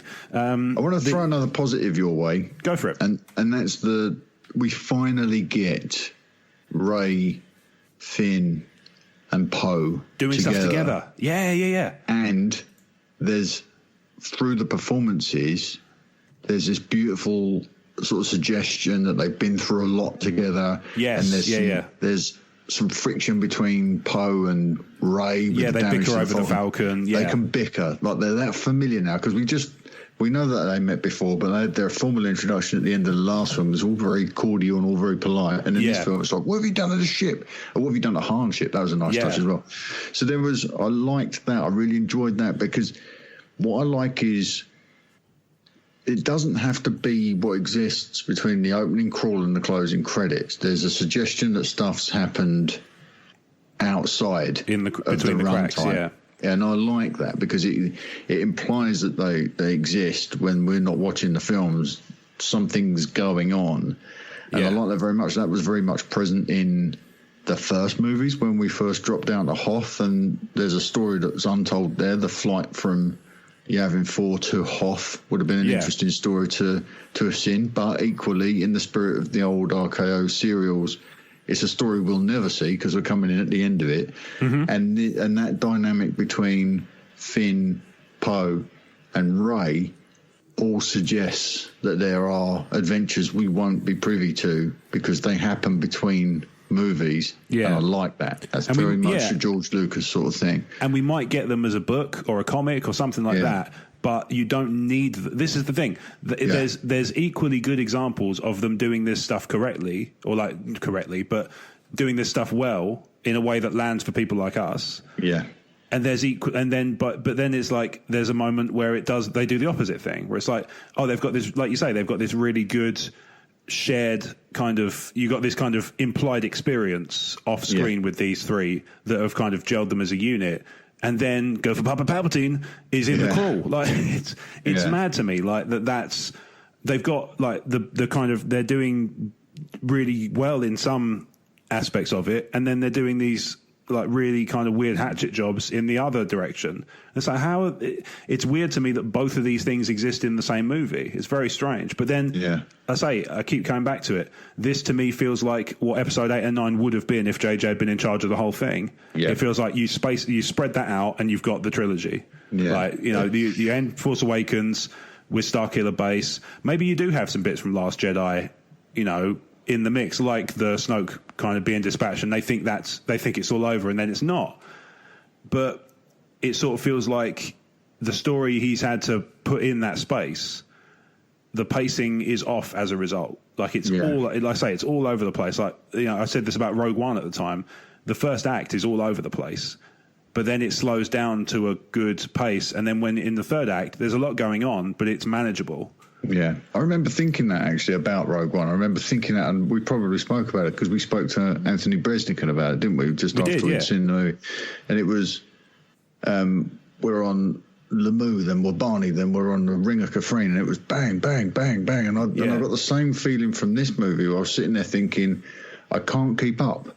No. I can't. This is moving so quickly. Why haven't I had time to just sort of settle into this world again where these characters are getting? Mm-hmm. The bit on the planet where they come back with the Falcon on fire, that's kind of what I was looking for at the start. It's that Tauntaun racing across Hoth with Nobody, you read me? It's a moment to sort of reorientate yourself. In the universe, Like work out how much time has passed, work out what the character dynamics are. But we screamed into this movie much the way we screamed into Rogue One, and we would sort of dare try and keep up. We're light speed skipping, and you're going to have to try and keep up. Yeah, that's a really good term for it. It's like the fact that they use the term light speed skipping in the film. Yeah. That's what the first 10 minutes feels like. Is like you're just going to have to come along for the ride with this. Yeah, and you get there eventually, but that's only because the film kind of slows right down shortly after that, because it has to, because otherwise you'd never be able to. It's like Stitch. Yeah, you think about the only film I've ever seen where that works, and it's still it's an intense experience, is Mad Max Fury Road. That never lets up, that film. It's like non-stop stuff going on, but at the same time in the environment it makes sense, because that's probably what life is like day to day on those. But I can't imagine, you get the sense they're being pursued. But the only reason they're being pursued suddenly is because they've gone looking for the Wayfinder and Kylo Ren's gone looking for them at that particular moment. It is odd to me that he can use the psychometry on the helmet and then instantly have a rough idea of where they are or what they're doing. Has it never occurred to him to do that for the previous year? It strikes me that they could have probably found them quite easily if he'd wanted to. But it's sort of it's like, what... There's a lot of questions about what happened in that space. The whole thing of Palpatine just suddenly turns up again. It's like, why now? Why is it important that it's now? Why wasn't it at the end of Last Jedi? Why wasn't, the more I think about that idea now of they send the transmission out on Crate and they get a reply back, but it's the message from Palpatine about revenge. I'm like, the more I think about that, the more I wish I'd had that. It's just really, it feels really and that does become a slippery slope, doesn't it? When I was driving home last night after this, I was thinking that I've got to try not to think, why didn't we get this? Because I know that I should be evaluating the film we got, not lamenting the absence of what didn't get made. I know what you mean, yeah. And I kept thinking, it would have been so much easier just to make Snoke the big bad of this entire trilogy. And you don't really need Palpatine when you've created a equally evil and interesting character. I mean, that stuff that Andy Serkis did in Last Jedi with Snoke, especially when he was off playing off of Daisy Ridley, was fantastic, really, really enjoyable. And I would have been quite happy for him to turn out to be the villain. Yeah, and for the whole death to even, you could have the death in Last Jedi still, and it's a misdirect. He's not fully dead because he's transferring his consciousness to another host. But that all got sacrificed on the altar of subverting audience expectations, and I don't necessarily want them subverted. Yeah, it's like there's an amount. Unless you got something better around the corner. Yeah, this is the thing, isn't it? Like you can do, it's like you can do a twist. Like, M. Night Shyamalan's obviously the classic example because he's almost become a meme for it at this point in twists. Yeah. But, the twists he puts in are engaging, and they take you off in a direction that you'd been deliberately led away from this. And it's sort of, I remember talking about this at the time with Last Jedi, and it was like, there was the Canto Bight stuff for me was such a missed opportunity, because it was, DJ was introducing some moral grey area into the world, saying like, look, it's not just, they're not just getting rich off the First Order. The Resistance have got some skin in this game. And I thought, this might be interesting to have, it brings back that conflict with Finn of like, you have to kind of accept that in war there's going to be like unpalatable elements to it. All right. And then by the end, it's like, no, LOL, it's actually a binary good versus evil story again. Yeah. And then within the space of 2 hours, that flips at least once, maybe even twice, where it's like, is it going to be more complicated than? Oh, no, it's back to normal. Like, it's why I sort of said they had more success of that in Rogue One, didn't they? With the morally grey character, Cassian Andor's morally ambiguous, and he's a fantastic character for it too. He's really, really great for that. Like, they didn't feel the need to sort of push the reset button with him. They gave him an opportunity to sort of try and, to use a complicated analogy, like swim to the surface. Yeah, he saw an opportunity through Jin to sort of swim to the surface of this world that he's mired in, and he's down there sort of in the gutter doing all this shady stuff in the muck. And then she gave him an opportunity to come up and do something honourable, and it cost him his life, but he did it. And it wasn't just like, we're going to reset this guy now and make him a really good guy.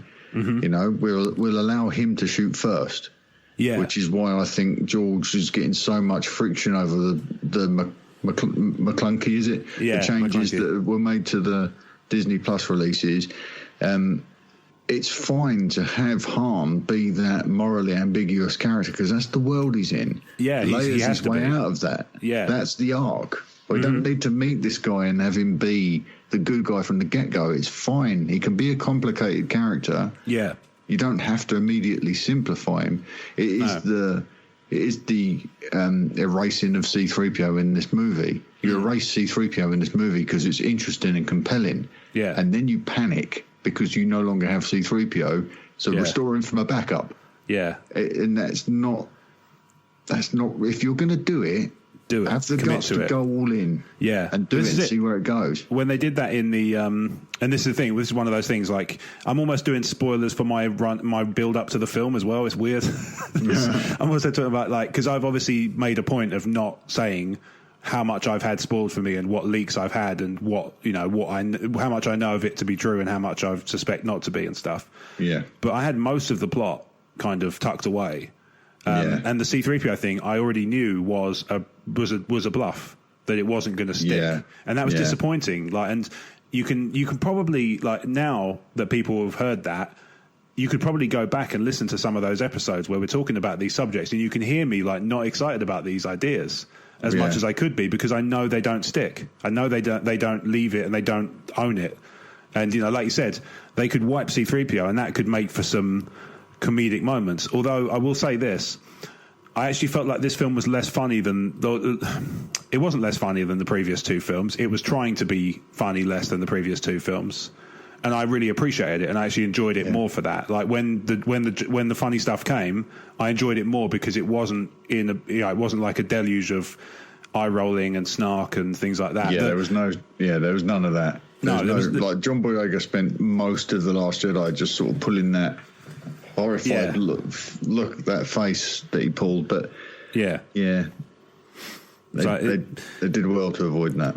Yeah, I agree. And, in the same way, like, as much as there were some elements where it was a little bit, I understand why they did it, like the Luke catching the saber and saying, that's no way to treat the weapon of a Jedi.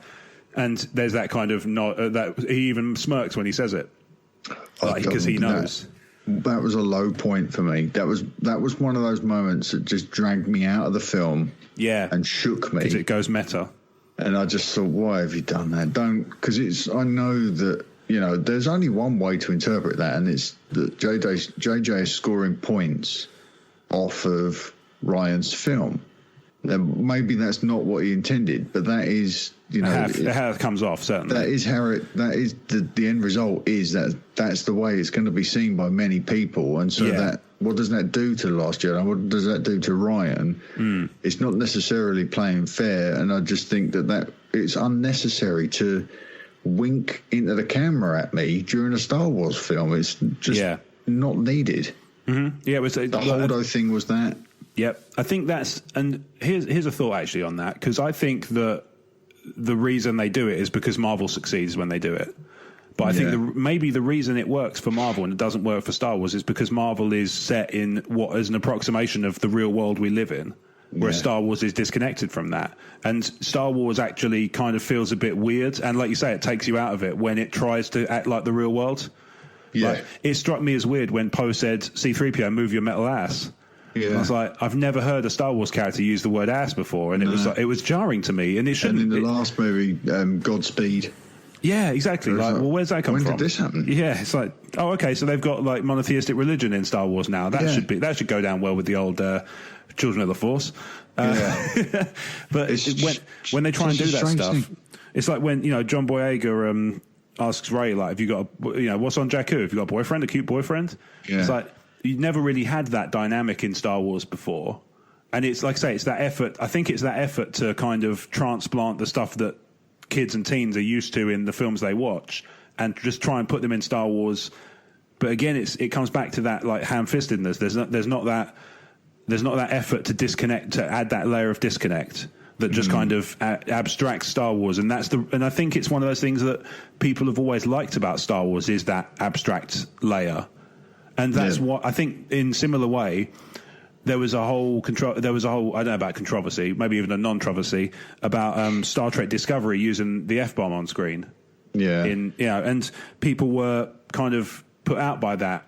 Like, and it struck me as quite bizarre that they were so upset. But then I thought about it, and I thought, well, the Star Trek universe has always kind of been presented in this way of like they've solved all the problems of modern society, and they've got this kind of utopian, like this actual genuine utopian society where there's no kind of, I mean, beyond the sort of the races that are antagonistic towards each other, the sort of species like whether there's like beef between the Klingons and the Romulans, obviously that's a factor, but generally speaking, there's certain races and certain species and certain planets that are more they're warmongers, and so they're antagonistic and they row up against the others. But generally, all these federations of planets are all pretty kind of content, and everybody's getting along nicely. Yeah. And so they don't have the colourful metaphors that we have. You don't need the layer of grit that you get in modern stuff because the world's imperfect, and it's kind of it's a mirror of what's actually it's one of those things that's always kind of struck me as weird about Star Wars when people glom on in a positive way to the attempts to mirror the real world, because for me that's not what Star Wars has ever been about.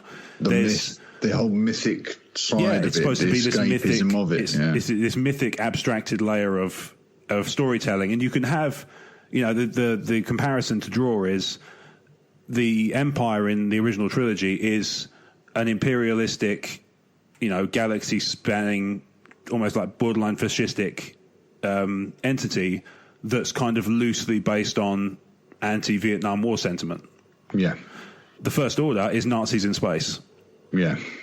There's that, like, it's just like, that's the level of kind of disconnect down. It feels like. Mm-hmm. Yeah, it's much less subtle, and I think that abstraction is what adds the subtlety.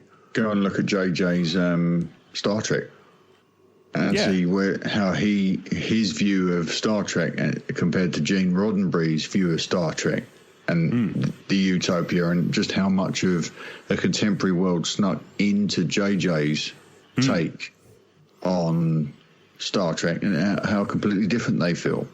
Yeah, exactly. And there's room for worlds that tell those stories, I think. But they don't have to be the Star Trek and the Star Wars universes. They can be new universes that kind of work in that. I mean, like Battlestar is probably a better example of something like that, where it's like they're all humanity's on the back foot. So the imperfections and the flaws in character and the darkness is coming to the fore because everybody's up against it. Because if they fail, they're done as a species. Like as the human race is extinct if they fail. So I'd feel the pressure of that. I think anybody would, But I think maybe that's that abstraction layer in Star Wars is what's missing from this kind of modern take. Is this, there's not this effort to kind of to make it more disconnected from the sort of the modern lens and the modern sort of the stories that are being created in the modern template, like your Twilights and your Harry Potters, which again are fantastical but grounded in the world in which we live. Yeah. And they make a decision, the creators make a decision how much of the real world they want to mirror in their writings. Exactly, yeah. For J.K. Rowling, there's some, but the disparity is always clearly defined, that the wizards are very sort of disturbed by the real world. They don't really know how it works, Even like Arthur Weasley's sort of fascination with muggles is kind of a nod to just how separate those worlds are. Yeah. And the charm of it comes from seeing the wizarding world through Harry's eyes as a person that's grown up in the real world, and seeing the real world through the wizard's eyes, and that's an element of charm. But that belongs in Harry Potter as part of the DNA of that franchise. It's grounded. Yeah, it's grounded that way. Yeah. Star Wars is not. Star Wars was always, George's Star Wars is mythology. Yeah. Filtered through a science fiction fantasy. Yeah. Platform with the kind of jumping off point of RKO these serials like Flash Gordon and stuff like that. Yeah. And that's not necessarily that is not a quality I'd say that defines the prequels or the sequels necessarily. Yeah, it's true actually, because there is a little more of that real world kind of stuff creeping into the prequels even as well, a little bit. Yeah, there's a little bit of it, and there's more opulence in there's a cityscape. There's more modernity in. I know it's not a modern in Star Wars. It doesn't look like New York City or anything like that. But there's more. There's a modernity present in that isn't like Coruscant and Naboo even. Like it's got that kind of the small world, the small scope that we saw when we met Luke.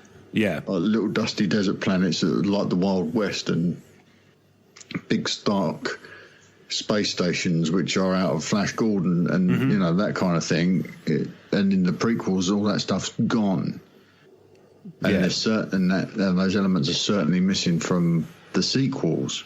They're letting it mirror, even down to a character that I adore, the Kylo Ren, the modern take on that sort of very anachronistic, angry young man, disillusioned young man, easily sort of motivated into action.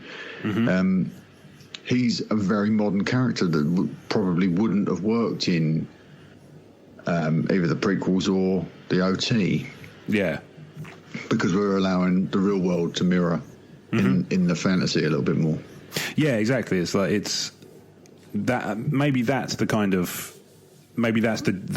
difference that the modern interpretation brings, is maybe that's the disconnect maybe that's the disconnect that a lot of the kind of how best to put this, the longer term fans, the ones who've been with it since the 70s, maybe that's what they're rubbing up against without even noticing that that's happening.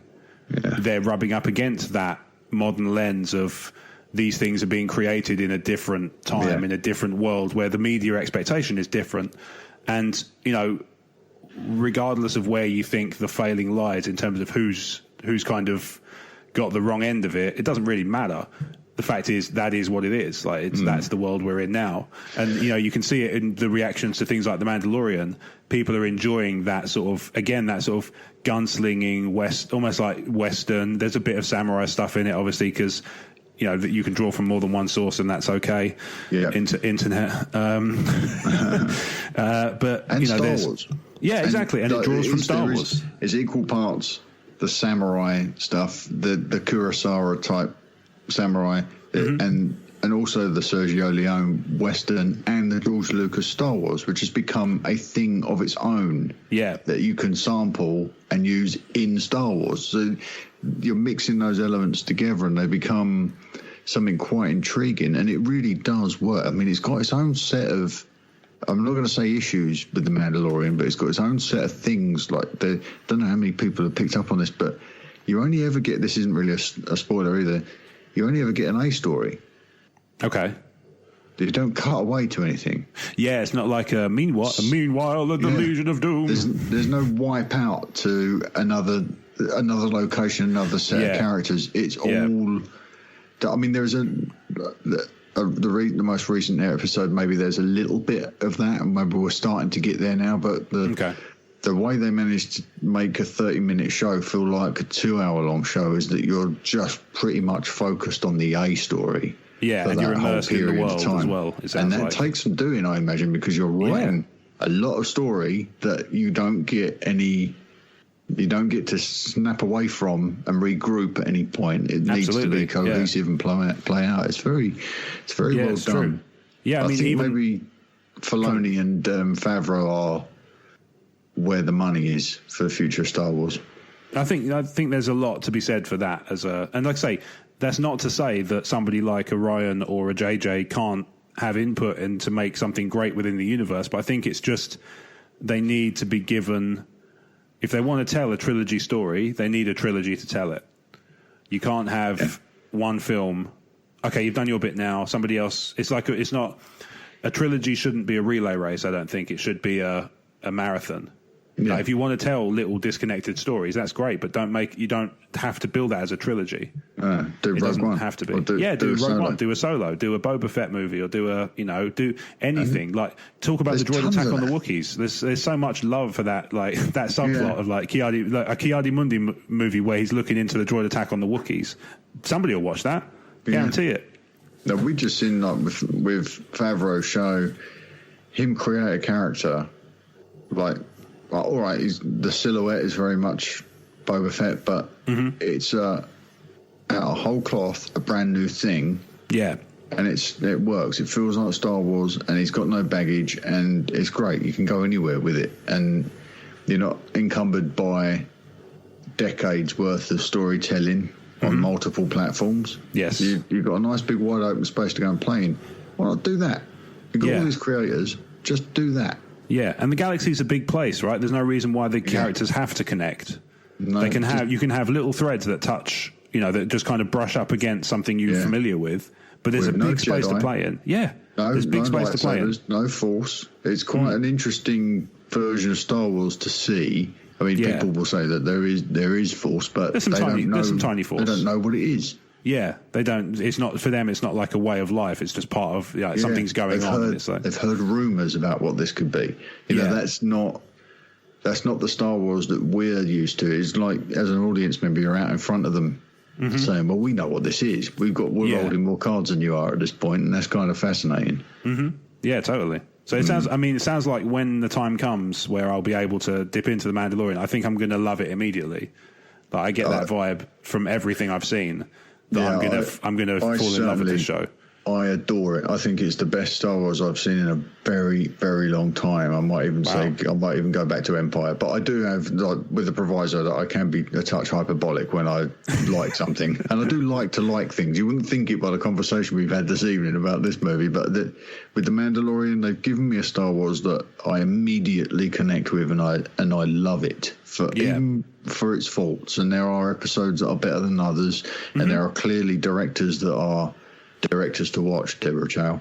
She's the one I'm hearing all the good things about. My goodness, she is something else. Yeah. Her episodes have been just incredible. I've heard they're the best ones so far of all the ones that have been. Yeah. Absolutely. I heard Bryce Dallas Howard did a good job, though. Yep, she did. And it was more, it shared more DNA with maybe Star Trek The Next Generation, perhaps. In some areas. It's like Star Wars meets Star Trek The Next Generation. I still loved it. It still worked really well. And that's a Kurosawa type, Seven Samurai type story that she was telling. So there's a lot of stuff going on in there, and that's what I like. You've got this palette and you're mixing all of this stuff together, and suddenly something new pops up, and it's just I think they might have found their platform for the future of Star Wars. I think it's certainly a good space to play in for the foreseeable. I think there's definitely some interest there and I think the TV landscape has changed so drastically in the last even 5 years. Yeah, that you can, this is the kind of stuff that I don't think would have been countenanced, 10 years ago, let's say, because obviously we didn't have the Netflix and these power platforms that can deliver content so easily so far around the world. Obviously, my gripes about the Disney Plus being delayed in the UK notwithstanding. But, the fact that you can get all that stuff kind of so easily distributed without having to send loads of prints to cinemas around the world, without having to do that stuff, you can just upload it to a server and everybody who's accessible to that server can access it just like that. I can understand why they like that space because it's lower cost, it's more efficient, you can get content out there more quickly. You've probably got a bit more space to play in terms of production around the edges, like post-production stuff. Certainly, if I work obviously in software, if it's web development, you can put a fix out really quickly. Whereas if it's on a disk, you have to go and get it printed. You have to, if you have a patch, the modern gaming landscape certainly has embraced the advantages that day one patches give you, which is you can have a disk that ships. It's been printed 2 months ago, but you can still have the patch ready on day one that people can download, and then they'll be able to play with the best version of what you've got software wise. The world has changed. I think people underestimate how much better those worlds are than they used to be. You know what I mean? In terms of how much potential is there for... It's the same thing, isn't it? People are consuming media, but if you look closely enough, you can see the way it's being produced differently. Yep. And I believe that The Mandalorian was produced sort of super simultaneously. They didn't make one episode and then see what the audience reaction was and then go and do something else. So they're tied into creating a thing and get it right because they're not going to have any time to go in and tinker with it afterwards. Yeah, exactly. That's interesting. But it's an exciting world in which we live in this media landscape. And like I say, Star Wars is well placed to... It's got so much potential for stories it can tell because the galaxy is so vast. The range of characters that's already established is so vast, and you can go theoretically anywhere with it elsewhere as well. Yeah. So I'm conscious of the fact we're coming up on hour 3. So indeed, I'm going to suggest that we round it up. Now, obviously, I know you've been conscious of steering too kind of critical. I will assuade you by saying, that I think the important thing when it comes to talking about these films and to talk about this, and I mean, the important thing in general is to be honest about how you feel. Too many people in the modern landscape, like you said earlier, are worried about what other people are going to think of what they say. Yeah. And we should worry about that as a society less, because I think actually there's a lot of people who are afraid to say that stuff. And you see in the film, good people will fight if we lead them.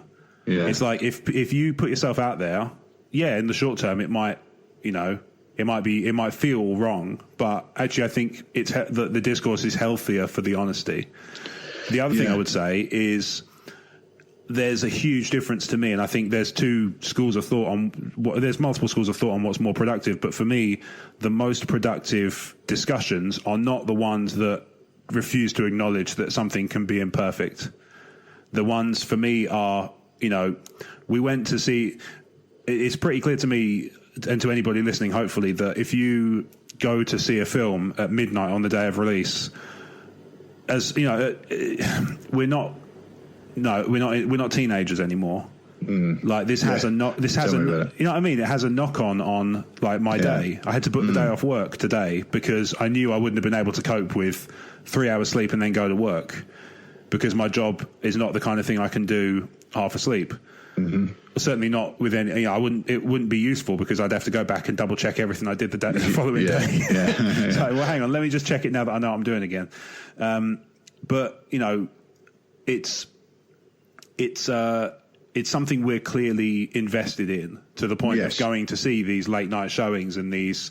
Talking about it on a podcast. We just talked about it for 3 hours. I wouldn't do that if I thought this was a terrible film and people shouldn't see it. And exactly. That's not. And I hope that I've been able to sort of at least communicate some of the things that I love about this film. I love the core three characters. Yep. I love the dynamic between Rey and Leia. Yeah, I think that they shortchanged some of the characters, some of the old characters like R2 and Luke. They certainly got the short end of the stick, and so do some of the new characters like Connix and Rose.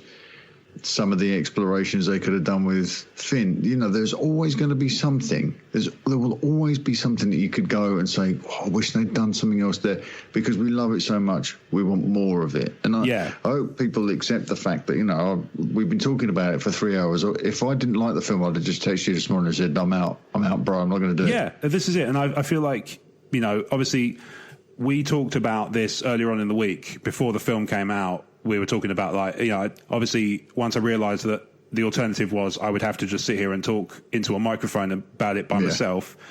I could do it, but I don't think it would make for very entertaining listening for somebody listening for a reaction show. I think you need more than one person for something like this. And I think actually what we had for tonight was the best possible outcome I could have asked for. You know, you had somebody who didn't quite feel it, but still was kind of, let's say, there was a sentiment of like enjoyment, but with caveats. And then Rob Cast had less of that. He had it kind of in the other direction, like despite had the experience I hope to have on the second viewing, where I can stay inside the film and really evaluate it for what it is, and not keep popping out and worrying about what it isn't. There's no surprises. Like, you know exactly what it is now, and it's up to you to kind of decide what you feel about it. Like, so, and I think that was kind of going to be my next question. I know the answer to this, but we're both going to see it again, right? Yes. Oh, yeah, of course. That's that. Like, I may, you know, it may not be the kind of thing where I might be able to get to it quickly, because obviously the time of year it's released makes that trickier. It's plus somewhat limiting, Yeah, and I mean, I had this with Last Jedi. I think when I saw it at the cinema the first time, I went probably a month or two before seeing it again. And I'd kind of made it's not so much that I'd made my mind up on it. I was prepared to go in, and it would have been like, oh, you know what? I like that better than I did before. And it has, you know, as I say, I still rate Last Jedi higher than Force Awakens because it tried different things, even if they didn't land, because Force Awakens was quite safe in that respect, you know? Yeah. But I'm going to make an effort, if I can, to see this again. You know, and I think, like I said, I knew the answer before I asked the question, that it's going to be the same for you. Absolutely. That should be enough for people to understand that this is not like, you know, this discussion is not, one, authoritative and like objective, because that's not how opinions work. Yeah. In fact, I might text you that. Actually, I made a GIF. I made a meme of that exact thing, so I might send it to you. Anybody who wants it, feel free to just tweet me, and I'll share it quite happily. But yeah, it's not meant to be an objective discussion of like this is the way the film is, and nobody can say anything else. Yeah, like, that's not how. This wasn't about delivering fact. It was always a discussion, like the post new Star Wars movie discussion, like the one we had about Solo. It's always going to be that this is the stuff that worked, this is the stuff that didn't. Sometimes those mixes will be off. When I came out of Solo, I was on cloud nine. Now, I just watched it again the other night because I wanted to cram a bunch of Star Wars movies in, get back into that zone for this release. I watched it again the other night, and I still really enjoy Solo, still really love it, but now I think Rogue One's kind of crept up above it again, because in terms of longevity, that film will, I think, have a greater appeal for me, Rogue One, and Solo kind of benefited from recency bias at the start because it was new and it was fun and it was way better than it had any right to be with the troubled production. But then it settled back down and found its place in the rankings. But it has to be said, the worst Star Wars films are still better than most other films. Totally. I like to get into that world and run around and experience this story, even if it's not the great ones. Yeah. Every now and then you dip back in and you experience these things again. Yeah. Because they are still a lot better than most other films most of the time. Yeah, totally. And, the thing to keep in mind is even the people who are like ardent, that something like, for example, The Last Jedi is the perfect movie, they still have an order for Star Wars. And if they tell you they don't, they're kidding themselves. Yeah. Because everybody does, even if they won't necessarily share it. Everybody's got a relative ordering of where these things fit in relation to the others in terms of like subjective quality. Because again, it's all subjective. It is, and I know plenty of people that think that are telling me that their favourite Star Wars film is The Last Jedi. But before The Last Jedi, I don't think they would have said they had a favourite Star Wars film. Yeah. So The Last Jedi has reached a new audience, a fresh audience. And not just young girls because of Rey, and not just like 40-something-year-old blokes because Luke's back on the screen. Or because of Rey. This is a new audience that had fallen through the gaps before, and they've just never been courted. Never even had the interest. Now that might open up the other movies to them. And then they might think, oh, yeah, Last Jedi is good, but this Empire Strikes Back is... this Revenge of the Sith or whatever, And it might always... The Last Jedi might always be that thing that opened the door to this... You know, they might spend all of their time watching the Clone Wars, but The Last Jedi will be the gateway for them to this new thing. And I think Solo had a special place for them. I think Solo had that for the... You know, it's one of those weird things, like the Maul reveal in Solo... Yeah, I shouldn't like it because it's a deep cut that only works for a certain segment of fandom. But actually, in that example, it almost feels like it will make people go and look. Yeah. And maybe they'll find Clone Wars or maybe they'll find Rebels and go, oh, I like this. Or they might not. And they might just go, oh, I see, he's alive still. Fair enough. And that's it. Yeah, and that might be as far as they go. As egregious as Palpatine coming back in this film seems to us. But then... there's more justifying the Maul return because it actually exists in canon in other media, and always, which is a sin and shouldn't work. It's got no business working in Solo, but it does. And maybe if I didn't know about him being one of those things, it's a strange beast, Star Wars. It really is. It's not. There's no hard and fast rule. No, exactly. It's like it's one of those weird things that's kind of. I mean, if it wasn't apparent before, it's certainly become apparent in the last couple of years that there are no hard and fast rules for this stuff, and it's not. You know, in the same way as. Nothing is a guaranteed success. As in, like, you can't just put Solo out 2 weeks after Deadpool and a month after Avengers and expect it to clean up at the box office just because it's got Star Wars. Especially because they didn't put Star Wars front and center in the title. Because the saga movies don't, the anthology movies don't. No. You know, so they learned a lesson there, I think. And also what they learned is, you know, Christmas is a good time to release Star Wars. Yeah. Because clearly since then they've definitely stuck to their guns on the Rise of Skywalker being released at Christmas, even though there was talk of reshoots. And like I say, clearly there has been some stuff that's been expanded at least in this cut that we've seen yesterday. Yeah, but there you go. That, you know, I'm very curious to know what the wider kind of. I've got some kind of sense of what fandom thinks from the limited interactions I've had with people who've seen it, because obviously it's as Rob touched on earlier, it's still making its way to general audiences. Yes. So I'd be interested to see what the kind of general sentiment is after the dust has settled a bit on that. Well, out of interest, I've had several interactions today with people from our community.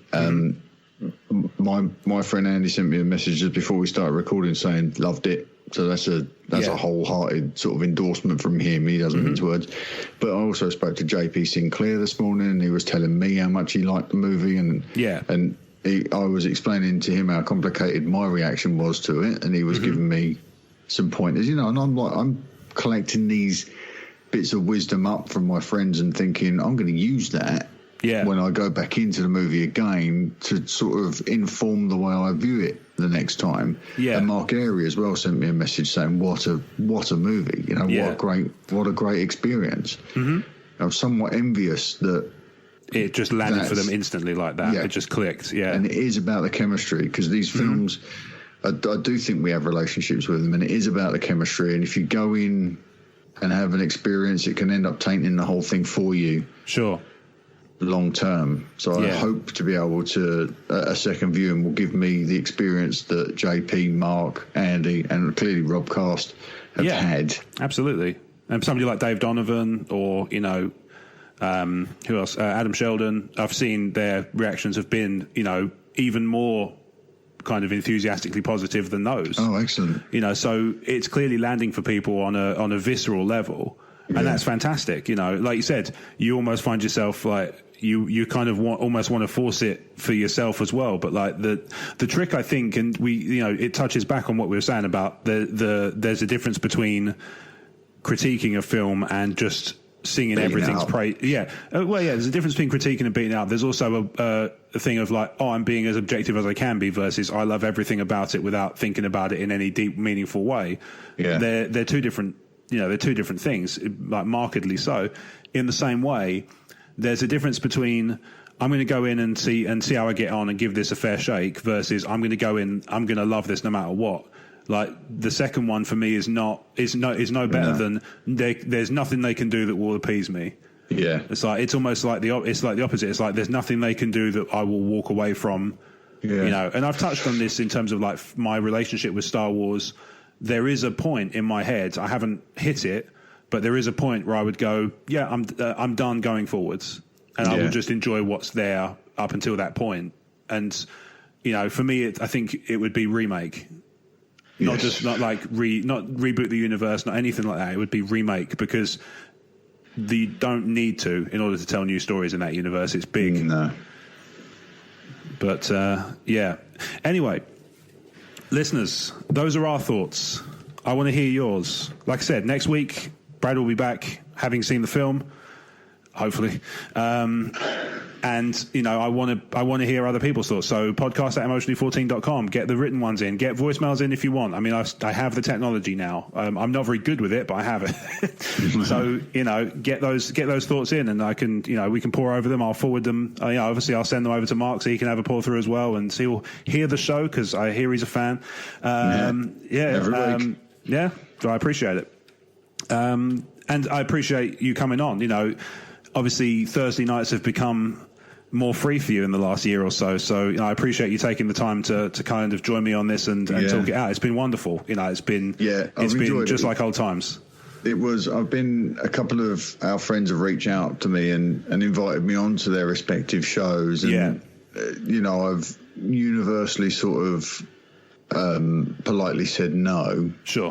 Because I am technically done with the podcast thing and the social media thing, and this whole Star Wars thing has become a very personal experience for me again. Yeah. But of course, this is my home away from home, and there was no way I could say no to an invite from you. So it was. You could have been busy. That would have been fair enough. I would have understood. I was busy last night, but tonight totally free. Because I wanted to, whether I come out of this film completely 100% sold or come out of it the way I have done this time, when my feelings about it are slightly more complicated. Yeah, I knew this was the right place to come and decompress. Well, I appreciate it, and like I say, I'm really glad to have had you on, because it seems it's one of those things. I remember back when we talked about where you would fit in terms of like the future of TSW. We were saying like, Mark will be back for the trailer breakdowns, and then every time there was a trailer, we couldn't make the calendar sync up.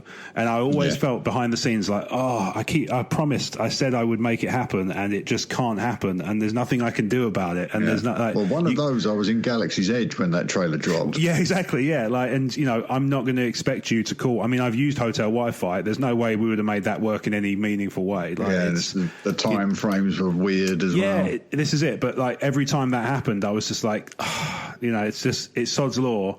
We talked about those were like the banner events that would kind of allow us to kind of, allow for you to kind of dip your feet back in. But I'm glad we've been able to make it happen for this, because it feels like if anything should have done that for us, this is the film. This is the end of an era in terms of like the Skywalker saga is done now. Yeah. Like, there's opportunities for them to tell 10, 11, 12s, but they're not Skywalker movies anymore. Like they're Star Wars they're the Rise of Palpatine, but there's things like, but it's Skywalker in name. That's still better than nothing, I guess. But but like I say, I really appreciate you joining us for this. It's been wonderful to have you back. It's a shame I didn't get to podcast with Brad at some point.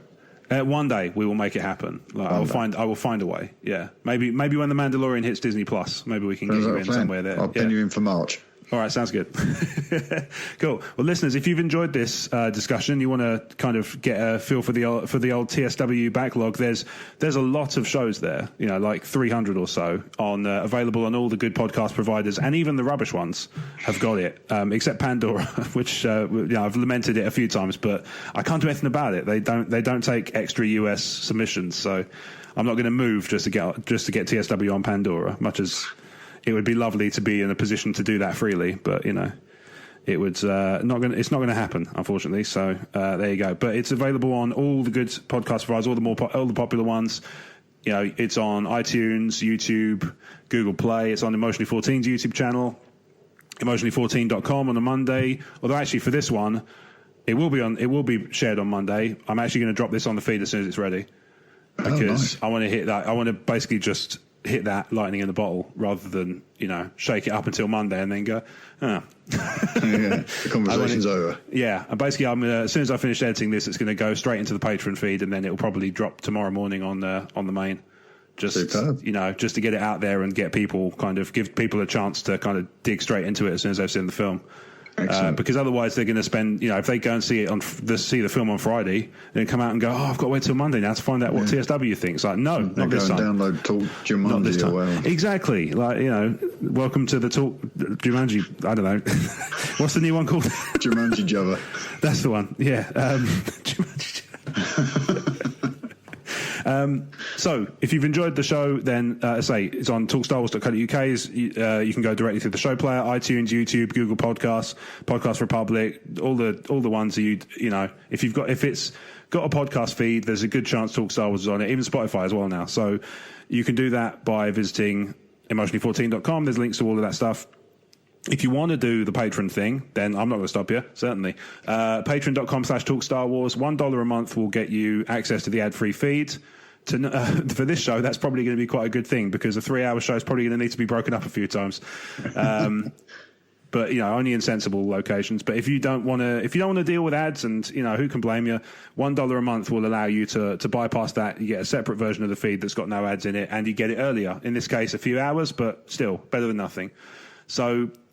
Social media wise, it's at Talk Star Wars on Twitter, Facebook, Instagram, at Emotionally14, Twitter, Facebook, Instagram. Emotionally14.com is the website. Podcast at Emotionally14.com is the email address. Mark, social media. I know we touched on it earlier, but if you have stuff to plug, then feel free. But it sounds like this might be short. Tumbleweed. I pulled the plug on social media. Yeah, but I will say this: if you want to enjoy Mark's narrative contributions to the world of fiction, then you can buy the book Hindsight by Matthew Keegan, which is adapted from a story by Mr. Godsiff and Paul Jones, formerly of Talk Star Wars fame as well.